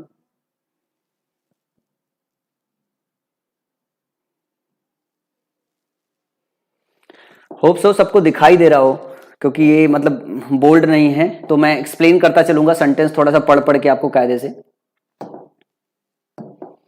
अब यहां पे पहले आप समझ लीजिए, फॉर्मर आपने पढ़ा है, नहीं पढ़ा है तो जान लो। एक होता है फॉर्मर और एक होता है लेटर। ध्यान से समझना इस बच्चे को, बंदा। जैसे मान लो दो चीज है, ए है और ये बी है, ये एक साथ अगर हम बात कर रहे हो किसी दो चीजों की, किसकी, दो चीजों की अगर हम बात कर रहे हो, ए बी, तो ए को बोलते हैं फॉर्मर, बी को बोलते हैं लेटर। पहले वाला बोलते हैं, फॉर्मर को हिंदी में बोलते हैं पहले वाला, और लेटर का मतलब होता है बाद वाला, दो में बाद वाला। बात समझ रहे हैं, दो में बाद वाला। अगर कोई दो चीज है, दो में पहले को फॉर्मर, दूसरे को लेटर बोलते हैं। जब हम दो चीजों की बात कर रहे होते हैं तो पहले को फॉर्मर, दूसरे को लेटर बोलते हैं। लेकिन अगर मैं बोलूं लेटर, इसका मतलब होता है बाद में, बाद वाला नहीं, बाद में। समझिए, इसका मतलब होता है बाद में। हिंदी में समझिए, बाद में समझ में आएगा, ठीक है, बाद में, समय के रिस्पेक्ट में बाद में। और अगर मैं लेटर बोलूं तो इसको बोलते हैं बाद वाला, बाद वाला। उम्मीद है मैं आपको क्लियर कर पा रहा हूं, क्योंकि अगर आप हिंदी भाषी बच्चे हैं तो आपको बहुत अच्छे से समझ में आ रहा होगा। लेकिन अगर आप CBSE बोर्ड के बच्चे हैं तो इसको समझने में, मतलब आपको तो आता ही होगा, आपको समझने की क्या जरूरत है। फॉर्मल होता है, लेटर होता है, बचपन से सीखा है आपने। हिंदी भाषी वाले बच्चों को ज्यादा परेशानी होती है, तो अपन थोड़ा फोकस करते हैं हिंदी भाषी बच्चों के ऊपर। लेकिन अगर आप CBSE बोर्ड के बच्चे हो तो ध्यान से देखना यार, एग्जाम में यही आता है, इसके सिवा और कुछ नहीं आता है, ठीक है, आपको भी ये रटना पड़ता है। So I will call you later, मैं तुम्हें बाद में कॉल करूंगा। समय के रिस्पेक्ट में मैं बोल रहा हूं बाद में कॉल करूंगा। The latter part of the movie was boring, कहने का मतलब है जब आप पिक्चर देखने जाते हो तो बीच में होता है इंटरवल। क्या होता है, पिक्चर जब देखने जाते हो, ठीक है, जैसे बाहुबली सबने देखा होगा, या मिर्जापुर सीजन 1 देखा है और सीजन 2, तो सीजन 1 को मैं बोलूं पहले वाला और सीजन 2 को, सीजन 1 को हम फॉर्मर सीजन बोल सकते हैं और लेटर सीजन जो बोल सकते हैं वो मिर्जापुर सीजन 2 को बोल सकते हैं, ठीक है। तो यहां पे जब हम कह रहे हैं कि the latter part of the movie was boring, इसका मतलब ये हो गया बच्चा कि पहले का पार्ट तो अच्छा था, जैसे बाहुबली देख रहे हो, पहले का पार्ट जो है इंटरवल से पहले का पार्ट अच्छा रहा, इंटरवल के बाद का पार्ट बोरियत रहा है। तो जो इंटरवल के बाद का पार्ट है ना उसको हम लेटर बोल सकते हैं, इंटरवल के पहले वाले को फॉर्मर पार्ट बोलेंगे और इंटरवल के बाद वाले पार्ट को लेटर पार्ट बोलेंगे। स्पेलिंग का खास करके ध्यान देना, स्पेलिंग का खास करके ध्यान देना, LATER इस लेटर का मतलब होता है बाद में, LATER इस लेटर का मतलब होता है बाद में। एक वो वाला लेटर नहीं है जिसको आप चिट्ठी समझ लेते हो, जैसे कोई अगर पुरोधा टाइप के लोग हो जो मेरी उम्र के हो, मेरी उम्र मतलब जो 27 से लेके 30 के बीच में चल रहे हैं, वो अगर कभी उनको 2004, 5, 6 के दौरान कभी मोहब्बत हुआ होगा तो उस टाइम पे मोबाइल फोन नहीं हुआ करता था, तो हम लोग चिट्ठियां भेजा करते थे। जैसे हमने बड़ी चिट्ठियां भेजी है, तो शायद आप में से बहुत सारे लोग होंगे जिनको चिट्ठियों का जमाना हुआ होगा, बहुत सारे पुरोधा लोग बचे हुए होंगे जिनका भी सिलेक्शन नहीं हुआ होगा। इस बार उम्मीद कर रहे हैं कि चलो मतलब आपकी पुरोधागरी जो है बाहर हो जाएगा, इस बार रिजल्ट लेके बाहर आ जाओगे। तो आप बच्चा लोग एक बात ये समझिए कि ये वो वाले लेटर की बात नहीं हो रही है, वो चिट्ठी की बात नहीं हो रही है, वो एनवेलप की बात नहीं हो रही है, ठीक है। यहाँ पे LATER ये एग्जेक्टिव है, क्या है ये एग्जेक्टिव है, और ये लेटर का LATER, ए लेटर का मतलब है बाद में, और LATTER है ये फॉर्मर का अपोजिट होता है, LATTER लेटर, इसका मतलब होता है बाद वाला, बाद में और बाद वाला, यहां से याद रह जाएगा, ठीक है। कुछ एग्जाम्पल है मैंने आपके सामने लिख रखा है, मैं पढ़ के एक बार आपको समझा देता हूं ताकि थोड़ा ज्यादा क्लियर हो जाए। Jeremy got to letter then married it, Jeremy got to letter then married it, Jeremy को जो है क्या हुआ, got to letter then married it, Mary को जब मिला उसके बाद में जो है लेटर जर्मी को मिला। यहां पे ये सेंटेंस ये बोला जा रहा है कि मैरी को जो मिला उसके बाद जर्मी को मिला। अब ये एग्जांपल एक्चुअली मैंने वो क्या किया, अब यार मतलब इतना बड़ा तो मैं हो नहीं गया हूं कि मैं 75 साल से इंग्लिश पढ़ा रहा हूं तो मैं सेंटेंस बैठ के बनाऊंगा, तो गूगल करके मैंने मतलब कुछ सेंटेंस निकाले ताकि मैं आप लोगों को एक्सप्लेन कर सकूंगा। तो ये फैंसी से नाम मिले, और फैंसी नाम तो आप समझ सकते हो कि हमारे राम, श्याम, सीता और गीता टाइप के तो नहीं है। इसका ये मतलब है किसी, कहते हैं ना जब हम लोग इंग्लिश पढ़ाई करते सीखने जाते हैं तो हम हमेशा फॉरेन राइटर, जैसे टीचर आपको मिलते हैं बोलते अरे तुम क्या पढ़ते हो, देहाती टीचरों से पढ़ते हो, अरे हम फॉरेन राइटर की किताबें पढ़ते हैं। तो हाँ हमें भी शौक मिला, हम कुछ एग्जांपल निकाले, हमें इंटरनेट से एग्जांपल मिला, मैंने कहा रख लेते हैं, ठीक है। तो ये जर्मी को आप कोई सा भी नाम दे सकते हो, अपना नाम दे दो, मेरा नाम दे दो, मैरी को कोई भी, सीता, गीता, रीता, पीता, टीता किसी का नाम दे दो, ठीक है, ये कोई बुरा नहीं मानेगा जो भी गर्ल्स हैं, ठीक है, I am just joking. Jerry got to letter then married it, तो मैरी के बाद में जेरी को कुछ मिला, तो यहां पे बाद का सेंस देना है। अब द टू ऑप्शंस ऑफर्ड, अब यहां पे ध्यान से देखिएगा, अब द टू ऑप्शंस जो है टू ऑप्शंस ऑफर्ड, दो ऑप्शंस ऑफर किए गए, आई प्रिफर द लेटर, मैंने बाद वाला पसंद किया, मुझे दो ऑप्शंस दिए गए जिसमें से मैंने बाद वाला जो है पसंद किया, तो यहां पे बाद में और यहां पे बाद वाला, ठीक है। Let's have coffee later in the week, मतलब इस वीक के अंत में, बाद में, आखिरी दिनों में कॉफी के लिए चलते हैं। We have a dog and a cat, हमारे पास एक डॉग है एक कैट है। Of the two the latter makes less noise, the latter makes less noise. अब यहां पे एक बात ये समझिएगा कि यहां पे जो लेटर है वो किसको रिप्रेजेंट कर रहा है, we have a dog and a cat, ये हो गया आपका फॉर्मर, ये हो गया आपका लेटर बच्चा, तो यहां पे जो लेटर है ना ये इसको रिप्रेजेंट कर रहा है, किसको रिप्रेजेंट कर रहा है, इसको रिप्रेजेंट कर रहा है। We have a dog and a cat, of the two the latter makes less noise.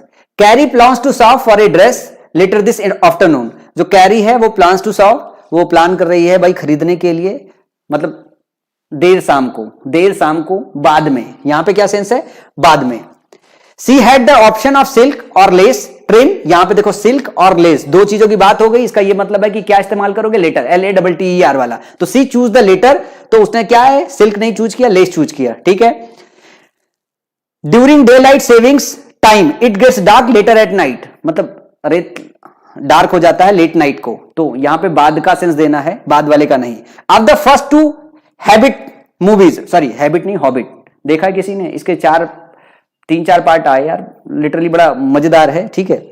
तो अब the first two hobbit movies I prefer the latter, यहां पे जब भी दो की बात हो गई तो एक फॉर्मर होता है एक लेटर होता है, तो आपको यहां से सेंस लग जाएगा सेंटेंस में कि जब भी दो चीजों की बात हो तो समझ लेना कि पहले को फॉर्मर और दूसरे को लेटर बोलते हैं। अच्छा मैं आपको बताऊं कि जैसे मैं यूजुअली जब अपनी तैयारी कर रहा था तो मैं मतलब एक सीजन जरूर देखता था, हर रोज 2 घंटे 2.5 घंटे मैं टीवी सीरीज जरूर देखता था। मतलब एक अजीब सा ही चरस था उस टाइम पे। गेम ऑफ थ्रोन्स आई थी, गेम्स ऑफ थ्रोन देखा मैंने कॉलेज में, मेरे सारे दोस्तों ने गेम ऑफ थ्रोन्स देखा है, फ्रेंड्स देखा है और बहुत सारी जो है मेंटलिस्ट देखा है, तो बहुत टीवी सीरीज उन लोगों ने देखा। लेकिन पता है मैं अपनी तैयारी के दौरान मतलब मैंने गेम ऑफ थ्रोन्स पूरा का पूरा जो है 7 सीजन खत्म किया था। फ्रेंड्स के 10 सीजन है, मैंने पूरा फ्रेंड्स देख डाला था। बिग बैंग थ्योरी आती है, बिग बैंग थ्योरी हम स्टार्टिंग में जब मैंने देखना स्टार्ट किया था तो मुझे कभी भी फ्रेंड्स समझ में नहीं आता था बच्चा। फ्रेंड्स एक टीवी सीरीज है और लिटरली बहुत इंजॉयबल है। अगर आप थोड़ा अंग्रेजी समझ पाते हैं तो ये एक ऐसी सीरीज है जो आपको हर जगह मिल जाएगी, नेटफ्लिक्स पे मिल जाएगी, आपको अमेजन प्राइम पे मिल जाएगी। तो जब भी आपका पेपर हो जाए, लाइफ को एंजॉय करना हो, फ्रेंड्स देखिएगा। 4-5 दोस्त रहते हैं लाइफ में, वो खूब अच्छे से एंजॉय करते हैं, उस पर बेस्ड है। तो जब मैं कॉलेज में 3rd ईयर में था तो मेरे दोस्त बैठ के देख रहे होते थे और वो हंसते थे, खूब मजे लेते थे, क्योंकि वो बैठे अगर 3-4 दोस्तों के साथ है तो लिटरली उसके जॉय का जो रोल था, जोई था उसमें, तो उसका रोल बड़ा, मोनिका, ये कुछ रोल ऐसे थे बड़े सही थे। तो वो लोग हंसा करते थे, मैं उनके बाजू में बैठ जाता था तो मेरे को कुछ समझ में नहीं आता था यार। मतलब बीटेक 3rd ईयर चल रहा था, मेरे को लिटरली कुछ समझ में नहीं आता था। मेरा एक दोस्त अनुज था, ठीक है, और विवेक, वो लोग बैठ के, नामदेव, तो वो लोग बैठ के खूब मजे लेते थे और मुझे लिटरली वो कभी समझ में नहीं आता था यार कि यार ये एक्चुअली है क्या, चल क्या रहा है, इतना हंस क्यों रहे हैं। मैं घंटों घंटों उनके पास बैठा रह जाता था क्योंकि मुझे इंग्लिश समझ में नहीं आती थी। जब बाद में तैयारी के दौरान मैंने कई सारी टीवी सीरीज देखा तो फिर उसका जो सब टाइटल है वहां पढ़ना स्टार्ट किया। जब सब टाइटल पढ़ना स्टार्ट किया, लेकिन बेसिकली ग्रामर पढ़ लेने के बाद और बहुत सारी जो बेसिक वैकैब्स थी वो मतलब मेरे पास थी ही नहीं, तो मैंने तकरीबन 17-18 हजार वैकैब बिल्ड किया था। वही माइंड बॉल कंसेप्ट जो मैं आपको सिखाता हूं ना यार, उससे बहुत तेजी से वैकैब बिल्ड होती है। अगर आप उसे ट्राई कर रहे होगे ना तो अभी महसूस कर पा रहे होगे कि उसकी पावर कितनी ज्यादा है। उसमें मतलब जो वैकैब लोग 10 महीने में प्रिपेयर करते हैं वो 2-2.5 महीने में आपसे जो है निपट जाएगी, अगर आप रिवीजन का प्रोसेस अच्छा अगर रखते हो तो। वहां पे बहुत मजा आता था। ये तो चलो फन की पार्ट है, ये मैं आपको बता रहा था मेरा एक्सपीरियंस कैसा रहा कि मैंने अपनी इंग्लिश कैसे इंप्रूव की, वरना मैं ये सेंटेंस ही सही से नहीं पढ़ पाता, पूरा बीटेक गुजर गया था। इसके बाद मच और मेनी बहुत आसान है, बस इसमें आपको ध्यान देना है। मच और मेनी थोड़ा ज्यादा के लिए इस्तेमाल किया जाता है। मच का इस्तेमाल किया जाता है अनकाउंटेबल के साथ और मेनी का इस्तेमाल किया जाता है काउंटेबल के साथ। जैसे मैं वाटर और ऑयल की बात करूं तो वाटर और ऑयल के साथ मेनी का इस्तेमाल नहीं कर सकते। मच वाटर मच ऑयल लिखते हैं, और मेनी स्टूडेंट्स और टीचर्स की बात करें तो मेनी टीचर्स हम लिखते हैं। तो मेनी और मच में यही बेसिक डिफरेंस होता है जहां पे आपको सावधानी बरतनी होती है। और मच और मेनी तो हम अभी सेंटेंसेस में, एग्जांपल्स में, प्रैक्टिस शीट में बहुत ज्यादा देखेंगे। तो जो आपके एसएससी के एग्जाम में सबसे ज्यादा पूछा जाने वाला जो शब्द है, ठीक है, वो मच और मेनी है, लिटिल और फ्यू है। ये जो पेयर है दोनों, ये आपके एग्जाम में सबसे ज्यादा पूछा जाता है। अगर मैं बोलूं कि क्या हर साल रिपीट होता है, हर साल रिपीट होता है। कोई एक आध किसी का सेट हो जिसमें ना मिले। मुझे 2015 में मिला, 2016 में मिला जब मैं पेपर दिया हूं, फिर 17 में प्रैक्टिस करा रहा था तब भी था, 18 में भी था, 19 में भी था। अभी सीएचएसएल का पेपर जो है अगर मैं प्रैक्टिस कराने अभी आ रहा हूं, कल से प्लान बनाया है कि प्रैक्टिस कराऊंगा सेट, उसमें भी आप देखोगे तो लिटिल और मच और मेनी इनका इस्तेमाल बहुत ज्यादा किया गया है। ठीक है, इसके बाद थोड़ा सा और आगे की तरफ निकलते हैं। गुड और वेल, ये यार देखो मैंने एक तो आपको बता दिया था कि गुड और वेल को आसानी से कैसे समझ सकते हैं। गुड का इस्तेमाल इन जनरल हम एग्जेक्टिव की तरह करते हैं, वेल का इस्तेमाल हम एडवर्ब की तरह करते हैं। तो जहां हमको एग्जेक्टिव की जरूरत पड़ती है वहां हम गुड का इस्तेमाल करते हैं, और जहां हमको एडवर्ब की जरूरत पड़ती है तो वेल का इस्तेमाल करते हैं। तो क्यूरियोसिटी मेरी थोड़ी सी जाग गई कि गुड और वेल को लेके हम आपको और कैसे क्लियर करा सकते हैं चीजों को। तो फिर मैंने गूगल किया इसको। गूगल करने के बाद पूरा ग्रामरली पढ़ डाला हमने ये समझाने के लिए। फिर वहां पे मुझे इतना सारा डेटा मिला कि वो डेटा अगर मैं आपके साथ डिस्कस करूं तो आप और कंफ्यूज हो जाओगे। तो मैं आपको जो थोड़े से शब्दों में बोलना चाहूंगा जो आपको ध्यान रखना है। देखो गुड और जो वेल है ये एग्जेक्टिव की तरह दोनों इस्तेमाल होते हैं, ये एडवर्ब की तरह दोनों इस्तेमाल होते हैं। लेकिन अगर जनरल सेंस में अगर हम बात करें तो गुड जो होता है वो एग्जेक्टिव की तरह, और वेल जो होता है वो आपका किसकी तरह इस्तेमाल होता है, दोनों अच्छे के सेंस में इस्तेमाल होते हैं। ठीक है, और वेल एडवर्ब की तरह, गुड एग्जेक्टिव की तरह होता है। तो ये मुझे ग्रामरली पे कुछ स्टेटमेंट लिखा हुआ मिला था, मैं एक बार आपके सामने रीड करता हूं। A common English error is to misuse the word good and well. The rule of thumb is that good is an adjective and well is an adverb. ठीक है, good modifies a noun, something can be or seen good. Well modifies a verb, an action can be done well. However, when you are talking about health, well can be used as an adjective. तो यहां पे मैं आपको सीधा सीधा summary बताता हूं कि समरी क्या है। गुड मैंने अपने एग्जाम के समय यही याद कर रखा था, ये एग्जेक्टिव की तरह इस्तेमाल होता है। वेल जो होता है ये आपका एडवर्ब की तरह इस्तेमाल होता है। लेकिन अगर हम बात करें हेल्थ को लेके, अगर हेल्थ को लेके बात करें या वेल बीइंग को लेके बात करें, वेल बीइंग को लेके बात करें तो वेल भी आपका एग्जेक्टिव की तरह आप इस्तेमाल कर लेते हो। इसके लिए कुछ सेंटेंस के एग्जाम्पल से आपको समझना पड़ेगा कि ठीक है, अच्छा इनका यूज केस कैसे करते हैं, क्योंकि इसका हिंदी मतलब तो सभी लोग जानते हो बच्चा कि गुड का मतलब क्या होता है, वेल का मतलब क्या होता है, दोनों का मतलब होता है अच्छा। ये कुछ सेंटेंसेस है, did you do good on your exams, ठीक है। Did you do good on your exams? Did you do well on your exams? I cannot believe it. I did good on the test. ठीक है। I cannot believe it. I did well on the test. ठीक है। Here, so ये मतलब explanation भी है भाई। Grammarly का चोरी किया हुआ था तो कॉपी पेस्ट करने में सब आ गया था। यहां पे सीधे सीधे समझो, डिड यू डू। यहां पे एक चीज समझना कि जैसे हम क्या करते हैं, हमको पता है कि एग्जेक्टिव हम इस्तेमाल तब करते हैं जब नाउन के विषय में इंफॉर्मेशन देनी हो या प्रोनाउन के विषय में इंफॉर्मेशन देनी हो।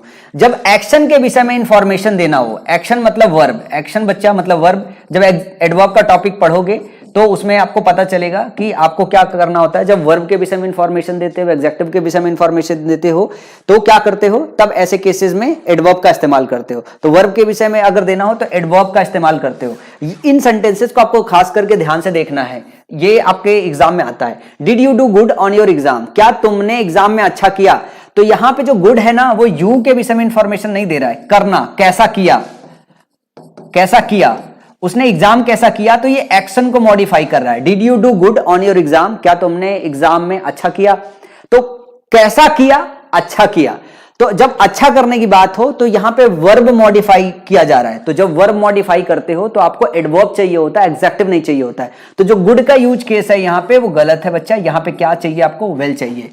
तो did you do well on your exam, sentence ये आपका जो है होगा correct. I can not believe it, मैं विश्वास नहीं कर सकता। आई डिड गुड, मैंने किया अच्छा।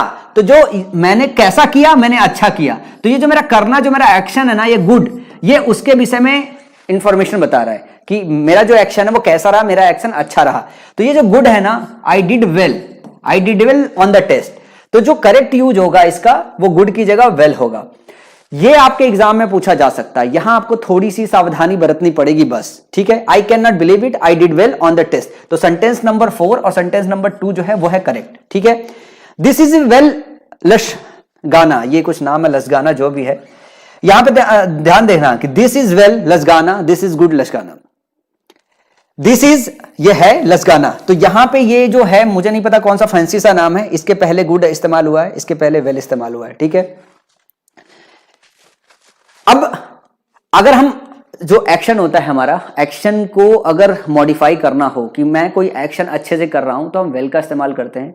अगर हमें नाउन के विषय में इंफॉर्मेशन देना होता है तो हम गुड का इस्तेमाल करते हैं। जैसे हम बोलते हैं he is a well boy, नहीं लिख सकते he is a good boy लिखते हैं। क्या, he is a well boy नहीं लिख सकते, he is a good boy लिखते हैं। तो यहां पे दिस इज वेल लसगाना सही नहीं है, दिस इज गुड, क्योंकि ये लसगाना जो भी नाम है, शब्द है, ये फैंसी सा नाम है। इसके विषय में इसके पहले इसका प्रेडिकेटिव यूज किया गया है। तो यहां पे गुड जो है, दिस इज ये है, ये कैसा है, ये गुड है। तो क्या क्या अच्छा है, एक्शन नहीं, ये जो आपका ऑब्जेक्ट है ना ये अच्छा है। तो दिस इज लसगाना है गुड, तो यहां पे गुड जो है वो होगा सही।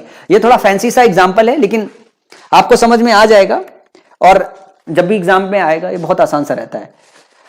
अब जैसे मैं हेल्थ या वेलबींग की बात कर रहा हूं, जैसे she asked about David's illness and I told her he is good now.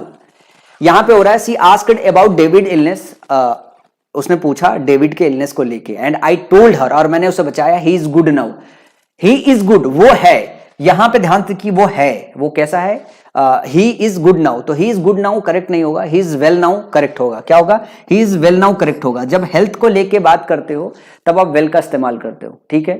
जब हेल्थ को लेके बात करते हो तो आप वेल का इस्तेमाल करते हो, गुड का इस्तेमाल नहीं करते हो। हेल्थ के केस में ध्यान रखिएगा, हेल्थ के केस में वेल का इस्तेमाल होता है, गुड का इस्तेमाल नहीं होता है।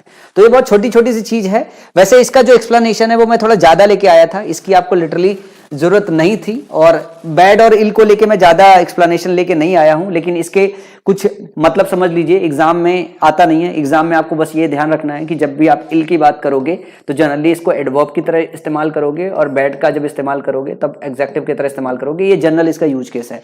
अच्छा, इसके विषय में थोड़ा सा इंफॉर्मेशन है जो मैं आपको आज की क्लास में देता हूं। अच्छा, एक बात ये समझिएगा कि बैड जो शब्द है एग्जेक्टिव आप आसानी से भी पहचान लोगे, क्योंकि आप एग्जेक्टिव का चैप्टर पढ़ रहे हो। जो बच्चे पुराने हैं, जिन्होंने एडवर्ब पढ़ रखा है थोड़ा बहुत, या बचपन से जिनको एडवर्ब थोड़ा सा अच्छा आता है, तो वो सेंस सही से मैच कर पा रहे होंगे। लेकिन अभी इनको गुड वर्सेस वेल और बैड वर्सेस इल का एक्सप्लेनेशन और डिटेल में हम एडवर्ब के चैप्टर में देखेंगे, क्योंकि अभी हम एडजेक्टिव पढ़ रहे हैं। जब हम एडवर्ब अच्छे से पढ़ लेंगे तो इनका एक्सप्लेनेशन और क्लियर होगा आप सभी बच्चों को। तो जैसे मैं एक उस सीरीज से चल रहा हूं, तो जब तक मैंने आपको पर्सनली एडवर्ब नहीं पढ़ा दिया है, तब तक ये मैं मान के चल रहा हूं कि आपको एडवर्ब आता नहीं है। तो एडवर्ब के एक्सप्लेनेशन के पार्ट में नहीं जा रहा हूं, क्योंकि इन सेंटेंसेस को मैं एडवर्ब के चैप्टर में दोबारा से लूंगा। तो अगर किसी बच्चे को किसी तरीके का कंफ्यूजन इस वाले पार्ट पे अगर रह जाता है, तो वो वहां क्लियर हो जाएगा। जो बेसिक चीजें जो आपको याद रखना है वो यही। अच्छा, इनका थोड़ा सा यार यूज के समझ लेना, ठीक है। जो बैड और इल है यार, ये अलग अलग तरीके से इस्तेमाल करते हैं। ये नाउन की तरह इस्तेमाल करते हैं, नाउन की तरह बैड भी इस्तेमाल करते हैं, नाउन की तरह इल भी इस्तेमाल करते हैं। तो जब बैड हम नाउन की तरह इस्तेमाल करते हैं तो इसका मतलब होता है एरर या फिर मिस्टेक। अगर हमें मिस्टेक बताना हो, हमें एरर बताना हो, तो हम बैड को नाउन की तरह भी इस्तेमाल कर लेते हैं। और अगर इल की बात करें तो हमें जब ट्रबल बताना हो तो हम नाउन की तरह इस्तेमाल कर लेते हैं। एग्जाम में आपके क्वेश्चन नहीं आएगा, परेशान मत हो, क्योंकि इस पे एग्जाम में क्वेश्चन नहीं बनाया जाता है, ठीक है। अब किसी के दिमाग में चलेगा अरे सर बना गया, तो अरे नहीं बनाया जाएगा, भरोसा रखो, ठीक है। वेन यूज्ड एज एडवर्ब, अगर बात करें हम एडवर्ब की तरह, तो बैड का मतलब होता है बैडली, कोई चीज कितनी बुरी तरीके से है। और इल का मतलब क्या होता है कि कोई आदमी बीमार है। अगर हम बात करें एडवर्ब, ये यही केस आता है।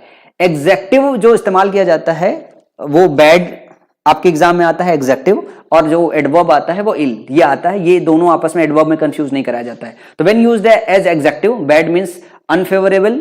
अगर एग्जेक्टिव की तरह इस्तेमाल किया हो तो कोई चीज बैड है, इसका मतलब फेवर में नहीं है। और इल का मतलब होता है इविल इंटेंशन होना। क्या होना? इविल इंटेंशन होना। जो आपके एग्जाम में क्वेश्चन पूछा जाता है, मैं आपको बताऊं, एग्जाम में क्वेश्चन मैं एग्जाम्पल नहीं लेके आया हूं और ना ही मैं एग्जाम्पल आपको यहां पे बनाने वाला हूं। आपको बस ध्यान ये देखना है कि जब भी आपको नाउन के पहले लगाना है तो आप बैड लगाओगे। मैं तरीका बता देता हूं एग्जाम में क्वेश्चन कैसे करना है, अभी जब एग्जाम्पल लेके आऊंगा वहीं पे सिखा दूंगा, ठीक है। तो जब भी आपको नाउन के पहले लगाना हो तो आप बैड लगाओगे, ठीक है। और जब वर्ब के पहले लगाना हो तो आप क्या लगाओगे? वर्ब के पहले आप लगाओगे जो है वो इल लगाओगे या वेल लगाओगे, इल या फिर वेल लगाओगे, गुड या बैड लगाओगे। गुड या बैड नाउन के पहले लगाओगे और इल या फिर वेल वर्ब के साथ लगाओगे। बस ये छोटी सी चीज है जो आपको ध्यान रखना है, जो आपके एग्जाम में खास करके काम आएगी, ठीक है। इसके बाद ये मतलब इस चैप्टर के बाद ये वो रेलेवेंट की पॉइंट है जो रेलेवेंट की पॉइंट्स आपके एग्जाम में पूछे जाते हैं। अच्छा, मैंने दो तीन चीजों का एक्सप्लेनेशन पे ज्यादा फोकस किया, जैसे मैंने लिटिल और फ्यू के एक्सप्लेनेशन पे ज्यादा फोकस किया। रीजन समझते हो क्यों? क्योंकि आपके एग्जाम में जब भी क्वेश्चन बनाया जाता है वो लिटिल और फ्यू को लेके कंफ्यूज कराया जाता है। मच और मेनी को लेके आपके एग्जाम में क्वेश्चन बनाया जाता है, और मच और मेनी समझना बहुत आसान है क्योंकि इसमें लॉजिक सिर्फ एक ही है, काउंटेबल और अनकाउंटेबल।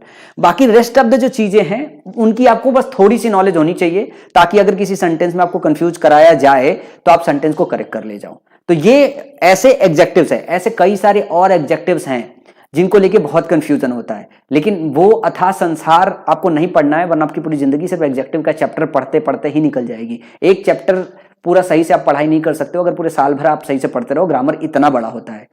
तो रेलेवेंसी के हिसाब से हमें उतना ही पार्ट पे ध्यान रखना है जितने पार्ट से हमारा काम चलता है।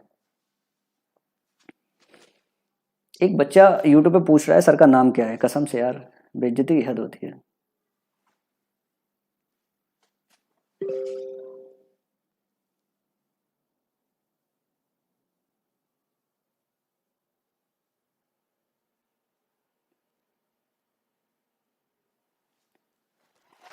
तो ये जो है लेक्चर नंबर आपका थर्ड रहा, और इसके बाद एक लेक्चर नंबर फोर्थ होगा जिसमें कुछ खास ऐसे रूल्स हैं जो हमने अभी बेसिक्स पढ़ी है, उन्हीं पे बेस्ड छोटे छोटे से रूल्स हैं, जो नाउन से रिलेटेड होगा, जो प्रोनाउन से रिलेटेड होगा, और जो थोड़े से आर्टिकल से रिलेटेड होगा, और फिर उन्हीं पे आपको क्वेश्चन प्रैक्टिस करना होता है। सो एग्जेक्टिव का जो चैप्टर होता है बच्चा, वो बिल्कुल छोटा सा होता है।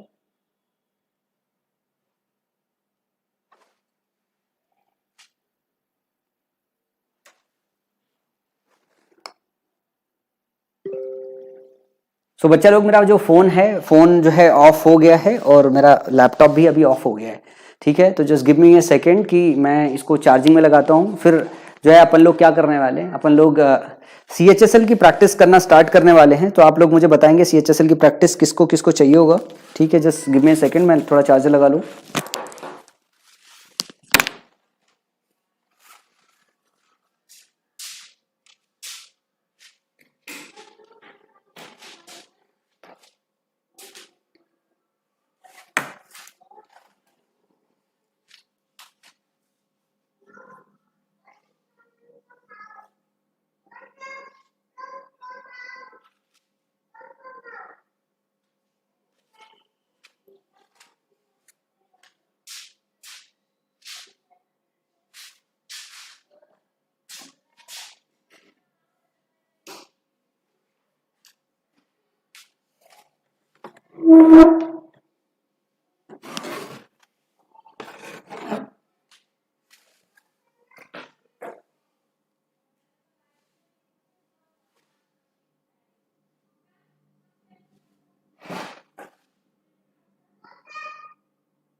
तो बच्चा लोग एक बात ये बताओ, CHSL का प्रैक्टिस सेशन मैं प्लान कर रहा हूं आप लोगों को अलग तरीके से प्रैक्टिस कराने के लिए।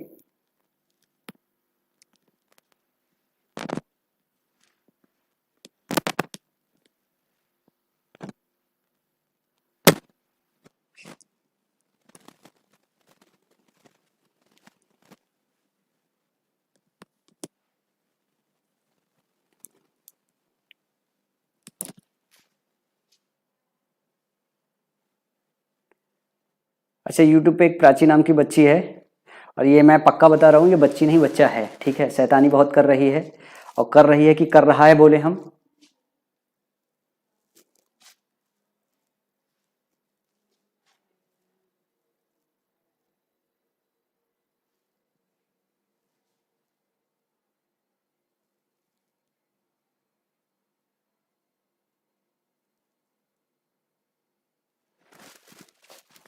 एक बच्चे को डाउट है किसी क्वेश्चन में?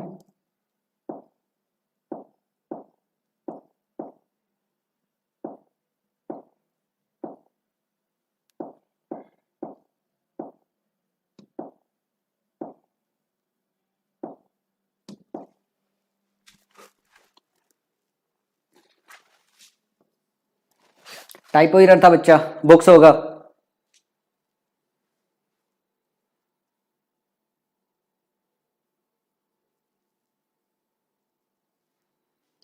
यहाँ पे टाइपो एरर था, बुक्स होगा। Radhika's books are more informative than him. अच्छा चलो, कोई बच्चा तो समझदार है कि इवन तो टाइपो एरर भी उसको खास करके दिखाई दे रहा है।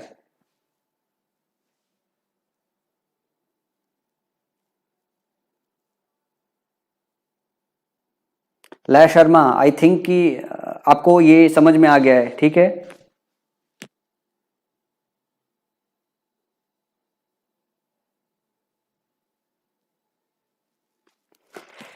सो बच्चा लोग एक बात समझो कि अभी मैं क्या काम करने वाला हूं। अभी मैं आप लोगों के लिए जो CHSL है, CHSL के लिए मैं प्लान कर रहा हूं कि कुछ मैं अच्छा प्रैक्टिस सेशन करा दूं, तो आप लोगों का CHSL का पेपर थोड़ा सा अच्छा हो जाएगा। क्योंकि आप एक बात समझो कि बहुत सारे ऐसे बच्चे होते हैं जो रूल्स पढ़ने में बोर होते हैं, और रूल्स ऐसा भी होता है, रूल्स बोरियत वाला है। और खास करके अगर डिस्कशन की पॉइंट मेथड से चल रहा हो, दो तरीके का डिस्कशन होता है। एक होता है मजे ले लेके पढ़ाना, एक होता है कि आपका टाइम कम किल करना। जैसे एक बच्चा यूट्यूब पे है, वो बोल रहा है कि सर मजा नहीं आ रहा है। अरे भाई, मजा नहीं दिलवा रहा हूं मैं, यही तो बता रहा हूं कि बाकी टीचरों और मेरे में फर्क क्या रहने वाला है। मैं रेलेवेंसी के हिसाब से आपका टाइम कम कंज्यूम करने की कोशिश कर रहा हूं कि आपका जो समय है वो सही जगह पे इस्तेमाल हो, और की पॉइंट के हिसाब से चलोगे तो आपका जो प्रिपरेशन है होगा वो थोड़ा जल्दी हो जाएगा, ठीक है। और सिर्फ आपको की पॉइंट्स पे ही ध्यान देना है, आपको क्लासेस में मजा नहीं लेना है, ठीक है। मजा लेने के लिए बहुत सारा समय है, किसी अलग दिन बैठ के अपन लोग मजा लेंगे, ठीक है। अच्छा बच्चा लोग, मैंने मतलब ये क्लासेस अभी यूट्यूब पे कट डाउन इसलिए नहीं की थी क्योंकि बहुत सारे बच्चे रिदम में थे। तो अभी CHSL का जो प्रैक्टिस सेशन है वो प्योरली यूट्यूब पे चलेगा, और वो उसमें नहीं होगा। फिर ये वाला सेशन है जो यूट्यूब पे बच्चे देख रहे हैं, मैं उन सभी बच्चों से कहना चाहता हूँ कि आप सारे के सारे लोग जो है वो वापस जो है मोबाइल एप्लीकेशन पे आ जाओ। अगर आपके पास नेटवर्क इशू है और नेटवर्क एरर है तो फिर आप रिवीजन क्लास में इसको जाके देखना, अगर आप लाइव नहीं देख पा रहे हो तो, ठीक है। और ये क्लासेस अब यूट्यूब से कट होगी, जैसे ही आपका CHSL का प्रैक्टिस सेशन स्टार्ट होगा, ये सारा का सारा जो क्लास है वो कट डाउन हो जाएगा। क्योंकि बहुत सारे बच्चों ने इसको प्राइवेटली जो है परचेज किया है, जो ये डिस्कशन है वो हमारा प्राइवेट ही चलने वाला है। तो अभी कुछ सेशन तक हम लेके चले हैं यहाँ तक, और आज 31 जनवरी है, तो मुझे लगा कि चलो इस महीना पूरा कर लेते हैं। तो अब सारे के सारे बच्चे लोग जो है वो सारे के सारे क्या काम करें, जो है वो वापस मोबाइल एप्लीकेशन पे आ जाए, उसे सही से इंस्टॉल कर ले, और अगर किसी का नेटवर्क स्लो हो तो बाद में देखेंगे, ठीक है। क्योंकि बहुत सारे ऐसे लोग हैं जो यूट्यूब पे जो पब्लिक डोमेन में देखते हैं, उनको मेरा ये जो की पॉइंट मेथड है वो समझ में नहीं आता। उनको वर्मा जी की कहानी बहुत अच्छी समझ में आती है, ठीक है। और वर्मा जी की कहानी से मैं तो पर्सनली आपको बोलूंगा कि वर्मा जी की कहानी से अगर दूर रहेंगे तो सिलेक्शन जल्दी होगा। वर्मा जी की कहानी में जितना ज़्यादा फंसे रहेंगे उतना ही ज़्यादा नुकसान होगा। अच्छा, कुछ बच्चों को और एक मैसेज मुझे कन्वे करना है। एक बच्चे का कॉल आया था मेरे पास कि सर आपसे पढ़ने के बाद वो 2-3-4 किताबें इस्तेमाल कर रहे हैं। तो मैं आपको एक बात ये बोल रहा हूँ कि जितना मैं आपको प्रैक्टिस सीट दे रहा हूँ, इसके बाद ना आप और प्रैक्टिस ना कीजिए। जब और प्रैक्टिस करनी होगी तो मैं आपको बताऊंगा। जैसे मैंने नाउन के चैप्टर से जितना आपको क्वेश्चन दिया है उतना ही काफी है, क्योंकि जितना ज्यादा पढ़ोगे उतना ज्यादा कंफ्यूजन होगा। तो जरूरत से ज्यादा नहीं पढ़ना है बच्चा, पढ़ना सिर्फ उतना है जितना मैं आपको दे रहा हूं, उतने से आपका एग्जाम अच्छे से क्लियर हो जाएगा। जैसे मैं आपको एक बात बताता हूं, बहुत सावधानी से, क्लास एंड होने से पहले सब लोग समझ लो इस चीज को, बहुत सावधानी से बात समझना। जो आपके एग्जाम में क्वेश्चन आता है वो नाउन से कितने क्वेश्चन आते हैं? अगर एक क्वेश्चन नाउन से अगर आ गया तो बहुत बड़ा काम है, ठीक है। और नाउन से जो मैंने आपको क्वेश्चन प्रैक्टिस कराया है, टोटल तकरीबन 150 क्वेश्चन प्रैक्टिस कराया है, और उसमें से कुछ 4 या 5 कंसेप्ट होते हैं, ध्यान से मेरी बात समझिएगा, 4 या 5 कंसेप्ट होते हैं जिससे एग्जाम में क्वेश्चन पूछा जाता है। तो 150 क्वेश्चन ये रिवाइज करके एग्जाम तक रिटेन रखना ही बहुत बड़ी बात है। अगर इस 150 क्वेश्चन के अलावा अगर आपने मल्टीपल किताबों से 300 क्वेश्चन और अगर लगा दिया तो ये मैथ नहीं है। बात समझिएगा ध्यान से, ये मैथ नहीं है, ये इंग्लिश है। यहां पे आपको जो डेटा है वो डेटा याद रखना पड़ेगा। मैथ में डेटा नहीं, मैथ में कंसेप्ट याद रखना पड़ता है। कंसेप्ट याद रखने का मतलब है कि अलग अलग क्वेश्चन पे आप अलग अलग उसका डेटा वेरी करता रहता है, तो आपको वो लॉजिक अप्लाई करना होता है। यहां पे आपको डेटा ही याद करना पड़ता है। आपको अनकाउंटेबल जो नाउन है वो, भाई उसका स्टेटमेंट तो एक लाइन का है कि अनकाउंटेबल नाउन को हम सिंगुलर की तरह ट्रीट करते हैं, आर्टिकल ए और एन नहीं लगाते, ये तो आपको याद हो गया है। अब जो अनकाउंटेबल, कॉमन अनकाउंटेबल नाउन है वो हमने आपको पढ़ा दिया है, वो कॉमन अनकाउंटेबल नाउन ही आपको याद रखना है। अगर आप अनकाउंटेबल नाउन की लिस्टिंग लेने जाएंगे तो दुनिया में अनकाउंटेबल नाउन इफरात है। किसी एक किताब में कुछ अनकाउंटेबल नाउन दिया होगा, किसी दूसरी किताब में कुछ अनकाउंटेबल नाउन दिया होगा, तीसरी किताब में कुछ अनकाउंटेबल नाउन दिया होगा।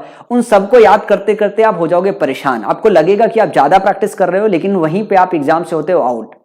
तो आपको यह सावधानी बरतनी होती है कि जितना, अगर आपको ज्यादा देना है तो मैं खुद ही ज्यादा दे दूंगा यार, मेरे लिए 2-4 सीट आपको देना कौन बड़ी बात है, महारत नहीं है इसमें, मैं दे दूंगा। तो अगर नाउन से अगर आपने 150 क्वेश्चन प्रैक्टिस कर रखा है तो आप वहीं पे रहो। जितना मैं पढ़ा रहा हूं अगर उतना पढ़ के अगर एग्जाम में बैठोगे, मैं आपको यकीन दिखाता हूं कि एक ऐसा सिंगल क्वेश्चन आप एग्जाम के पेपर से बाहर लेके नहीं निकल के आओगे जिसमें यह बोलोगे कि सर आपने ये क्लास में ये स्टेटमेंट जारी नहीं किया है, ये स्टेटमेंट जारी किया है। तो ये जो 150 क्वेश्चन है ये आप इतना बार रिवीजन कर दो कि ये 150 क्वेश्चन आपको याद हो जाए। ये 150 क्वेश्चन याद हो जाएगा मतलब वो सारे की पॉइंट्स आपको याद हो जाएंगे। तो कोई नया क्वेश्चन भी आ जाएगा तो आपको सेंस लग जाएगा कि इतना प्रैक्टिस किया यार, ये यही टाइप वाला तो क्वेश्चन है, टिक लग जाएगा। तो आपको बहुत ज्यादा टॉपिक वाइज अलग अलग किताबों की प्रैक्टिस नहीं करनी है। जितना मैंने आपको प्रैक्टिस सीट दिया है उतने प्रैक्टिस सीट से बच्चे आपका काम हो जाएगा। और अगर आपको लगता है कि और प्रैक्टिस की जरूरत है तो यार मैं खुद ही कराऊंगा। 15 अप्रैल आपका खत्म, 15 अप्रैल के बाद मैं आपके साथ क्या करूंगा, लेकिन तो मैं आपको टियर 3 तक चलने वाला हूं ना। तो उस पूरे सेशन के दौरान मैं वैसे ही क्वेश्चन पिक करूंगा जैसे आपके एग्जाम के लिए जरूरत है। आप पिक करोगे तो आपको नहीं पता है, हम पिक करेंगे तो हमको पता है, मैं हूं, मेरे साथ टीम है, हम आसानी से पिक कर लेंगे। मेरे होने के साथ और मेरी टीम होने के साथ मतलब यह है कि हम जो टीम पिक करते हैं वो सारे के सारे सिलेक्टेड बच्चे होते हैं जिनकी ज्वाइनिंग आने में टाइम होता है, वही कंटेंट राइटिंग का काम करते हैं। कोई ऑर्डिनरी बच्चा कंटेंट राइटिंग का काम नहीं करता है। तो इससे क्या होता है कि हम क्वेश्चन अच्छा पिक कर पाते हैं, जो कलेक्शन है वो अच्छा हो पाता है। आप अपने से अलग अलग किताब पढ़ोगे, कोई एसपी बख्शी की किताब पढ़ रहा है तो कोई एमबी पब्लिकेशन की पढ़ रहा है, कोई नीतू मैम की किताब पढ़ रहा है तो कोई किताब पढ़ रहा है, कोई अरुण शर्मा की किताब पढ़ रहा है। इतनी सारी किताब पढ़ने से कोई फायदा नहीं है। मैं बार बार कह रहा हूं कोई फायदा नहीं है। अगर आप मेरे साथ कोर्स के साथ चल रहे हो तो ये कोर्स के साथ धीरे धीरे चलते रहो, और कोर्स में मैं जितना पढ़ा रहा हूं उतना। और डाउट मैंने आपको पहले एक बात बोल दिया था कि बच्चा एक कॉपी ले लो जिसमें डाउट लिखते हुए चलो। डाउट लिखते हुए चलोगे, डाउट दूर करना मेरे लिए बाएं हाथ का काम है। मैं डाउट आज कल परसों आपके एग्जाम के पहले तक क्लियर कर दूंगा। आपको परेशान होने की जरूरत नहीं है। ग्रुप का इस्तेमाल करो अच्छे से, बहुत सारे डाउट आपके ग्रुप में ही क्लियर हो जाएंगे। अगर डाउट ग्रुप में क्लियर नहीं होते तो मैं आखिरी एग्जाम के आखिरी दिन जाने से पहले तक आपके सारे डाउट दूर कर दूंगा। मतलब जो आपकी डाउट बुक है ना वो मुझे चाहिए होगी। जब मैं ये पूरा का पूरा आपको पढ़ा लूंगा तो वो डाउट बुक चाहिए होगी। उस डाउट बुक के बाद मैं आपकी प्रैक्टिस और बेहतर कराऊंगा।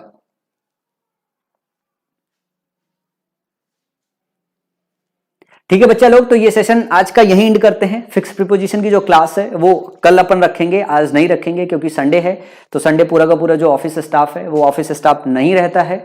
सो ये क्लास मैं आपके लिए घर से ले रहा हूं, ठीक है। सो गुड नाइट, सब लोग अपना ध्यान रखिएगा, सारे के सारे बच्चे लोग, ठीक है। मैं एक आध और कमेंट ले लेता हूं किसी बच्चे का।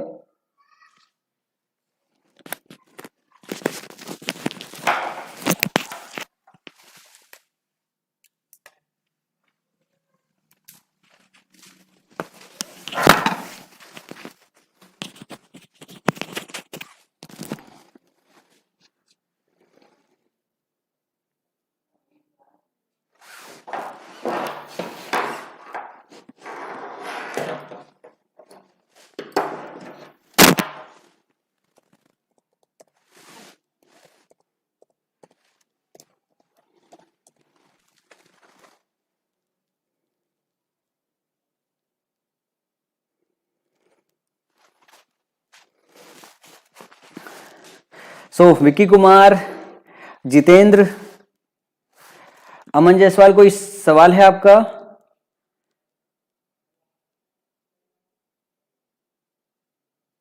कुछ कुछ बच्चों के पास बुक नहीं है, जिनके पास बुक नहीं है बहुत अच्छी बात है, ठीक है। ये प्राची बहुत डिस्टर्ब करती है, प्राची आपको ब्लॉक कर दिया जाएगा, प्राची सावधानी से, ठीक है।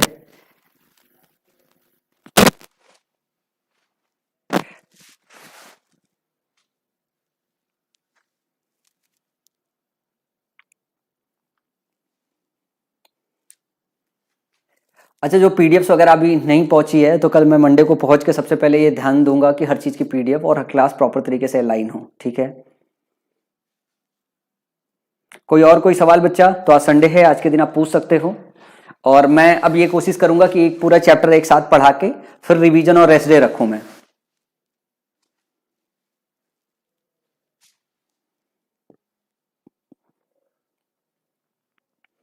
अच्छा, क्लास एंड करने से पहले मैं आप लोगों को एक और मैसेज कन्वे करना चाहता हूँ। मैसेज ये है मेरा बेसिकली बच्चा लोग कि आप देख रहे होगे ना कि जो एडमिशन है, नंबर ऑफ एडमिशन वो 2700-2750 क्रॉस हो गए हैं, मतलब 3000 के आजू बाजू हम पहुंच रहे हैं। और पहले दिन 700 बच्चे आए थे देखने के लिए, फिर उसके बाद 550, फिर 600, फिर 500, फिर लोग अपने आप से ही डिसाइड करने लगते हैं कि वो पढ़ लेंगे। फिर ऐसे होते होते जब एग्जाम के समय जाता है तो कंपटीशन नेग्लिजिबल हो जाता है। कंपटीशन होता ही नहीं है, क्योंकि जो रेगुलरिटी है वो कभी भी, मतलब कभी भी कोई मेंटेन नहीं कर पाता। रेगुलरिटी सबसे इंपॉर्टेंट चीज होती है जो जल्दी मेंटेन नहीं होती है, और यही सिलेक्शन की बाधक होती है, ठीक है। और मैं फिर आपको बोल रहा हूँ कि अगर आप ईमानदारी से, इवन तो मैं बोलता हूँ आप एसपी बख्शी किताब को 10 बार पढ़ लीजिए, अच्छे से पढ़ लीजिए। किसी और टीचर को मत पढ़िए, किसी को मत फॉलो कीजिए। अगर आप अपने आप से अकेले सिर्फ एसपी बख्शी की किताब, मैं एक एग्जांपल दे रहा हूँ, एसपी बख्शी की किताब सही से चाट सकते हैं, सही से अप्लाई कर सकते हैं, सही से प्रैक्टिस कर सकते हैं, सही से रिटेन कर सकते हैं, तो आप इंग्लिश में 100% स्कोर कर सकते हैं। मतलब 250 में से 250 स्कोर कर सकते हैं सिर्फ एसपी बख्शी की किताब अगर आप सही से याद कर जाओ तो। लेकिन आपको पता है बच्चा, एसपी बख्शी की किताब सही से अगले 10 साल में भी याद नहीं होगी आपसे। और एसपी बख्शी नहीं, कोई कॉम्पिटेटिव एग्जाम के लिए किसी ने किताब लिखी हुई हो, एक किताब आप सही से चाट लीजिए 10 बार 12 बार, तो भी आपका अच्छा खासा सिलेक्शन हो जाएगा। लेकिन कोई किताब आपसे चटेगा नहीं। तो ये इम्पॉसिबल टास्क होता है, रेगुलर रहना पाना, सही से पढ़ाई कर पाना, ठीक है।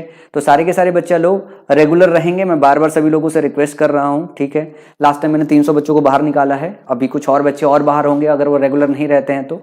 और अभी आप एग्जाम का जब समय पहुंचेगा तब देखिएगा कितने बच्चे बचे हुए हैं। बहुत सारे लोग तो मजे लेने के लिए आते होंगे, ठीक है। बच्चा लोग गुड नाइट, अपना ख्याल रखिएगा।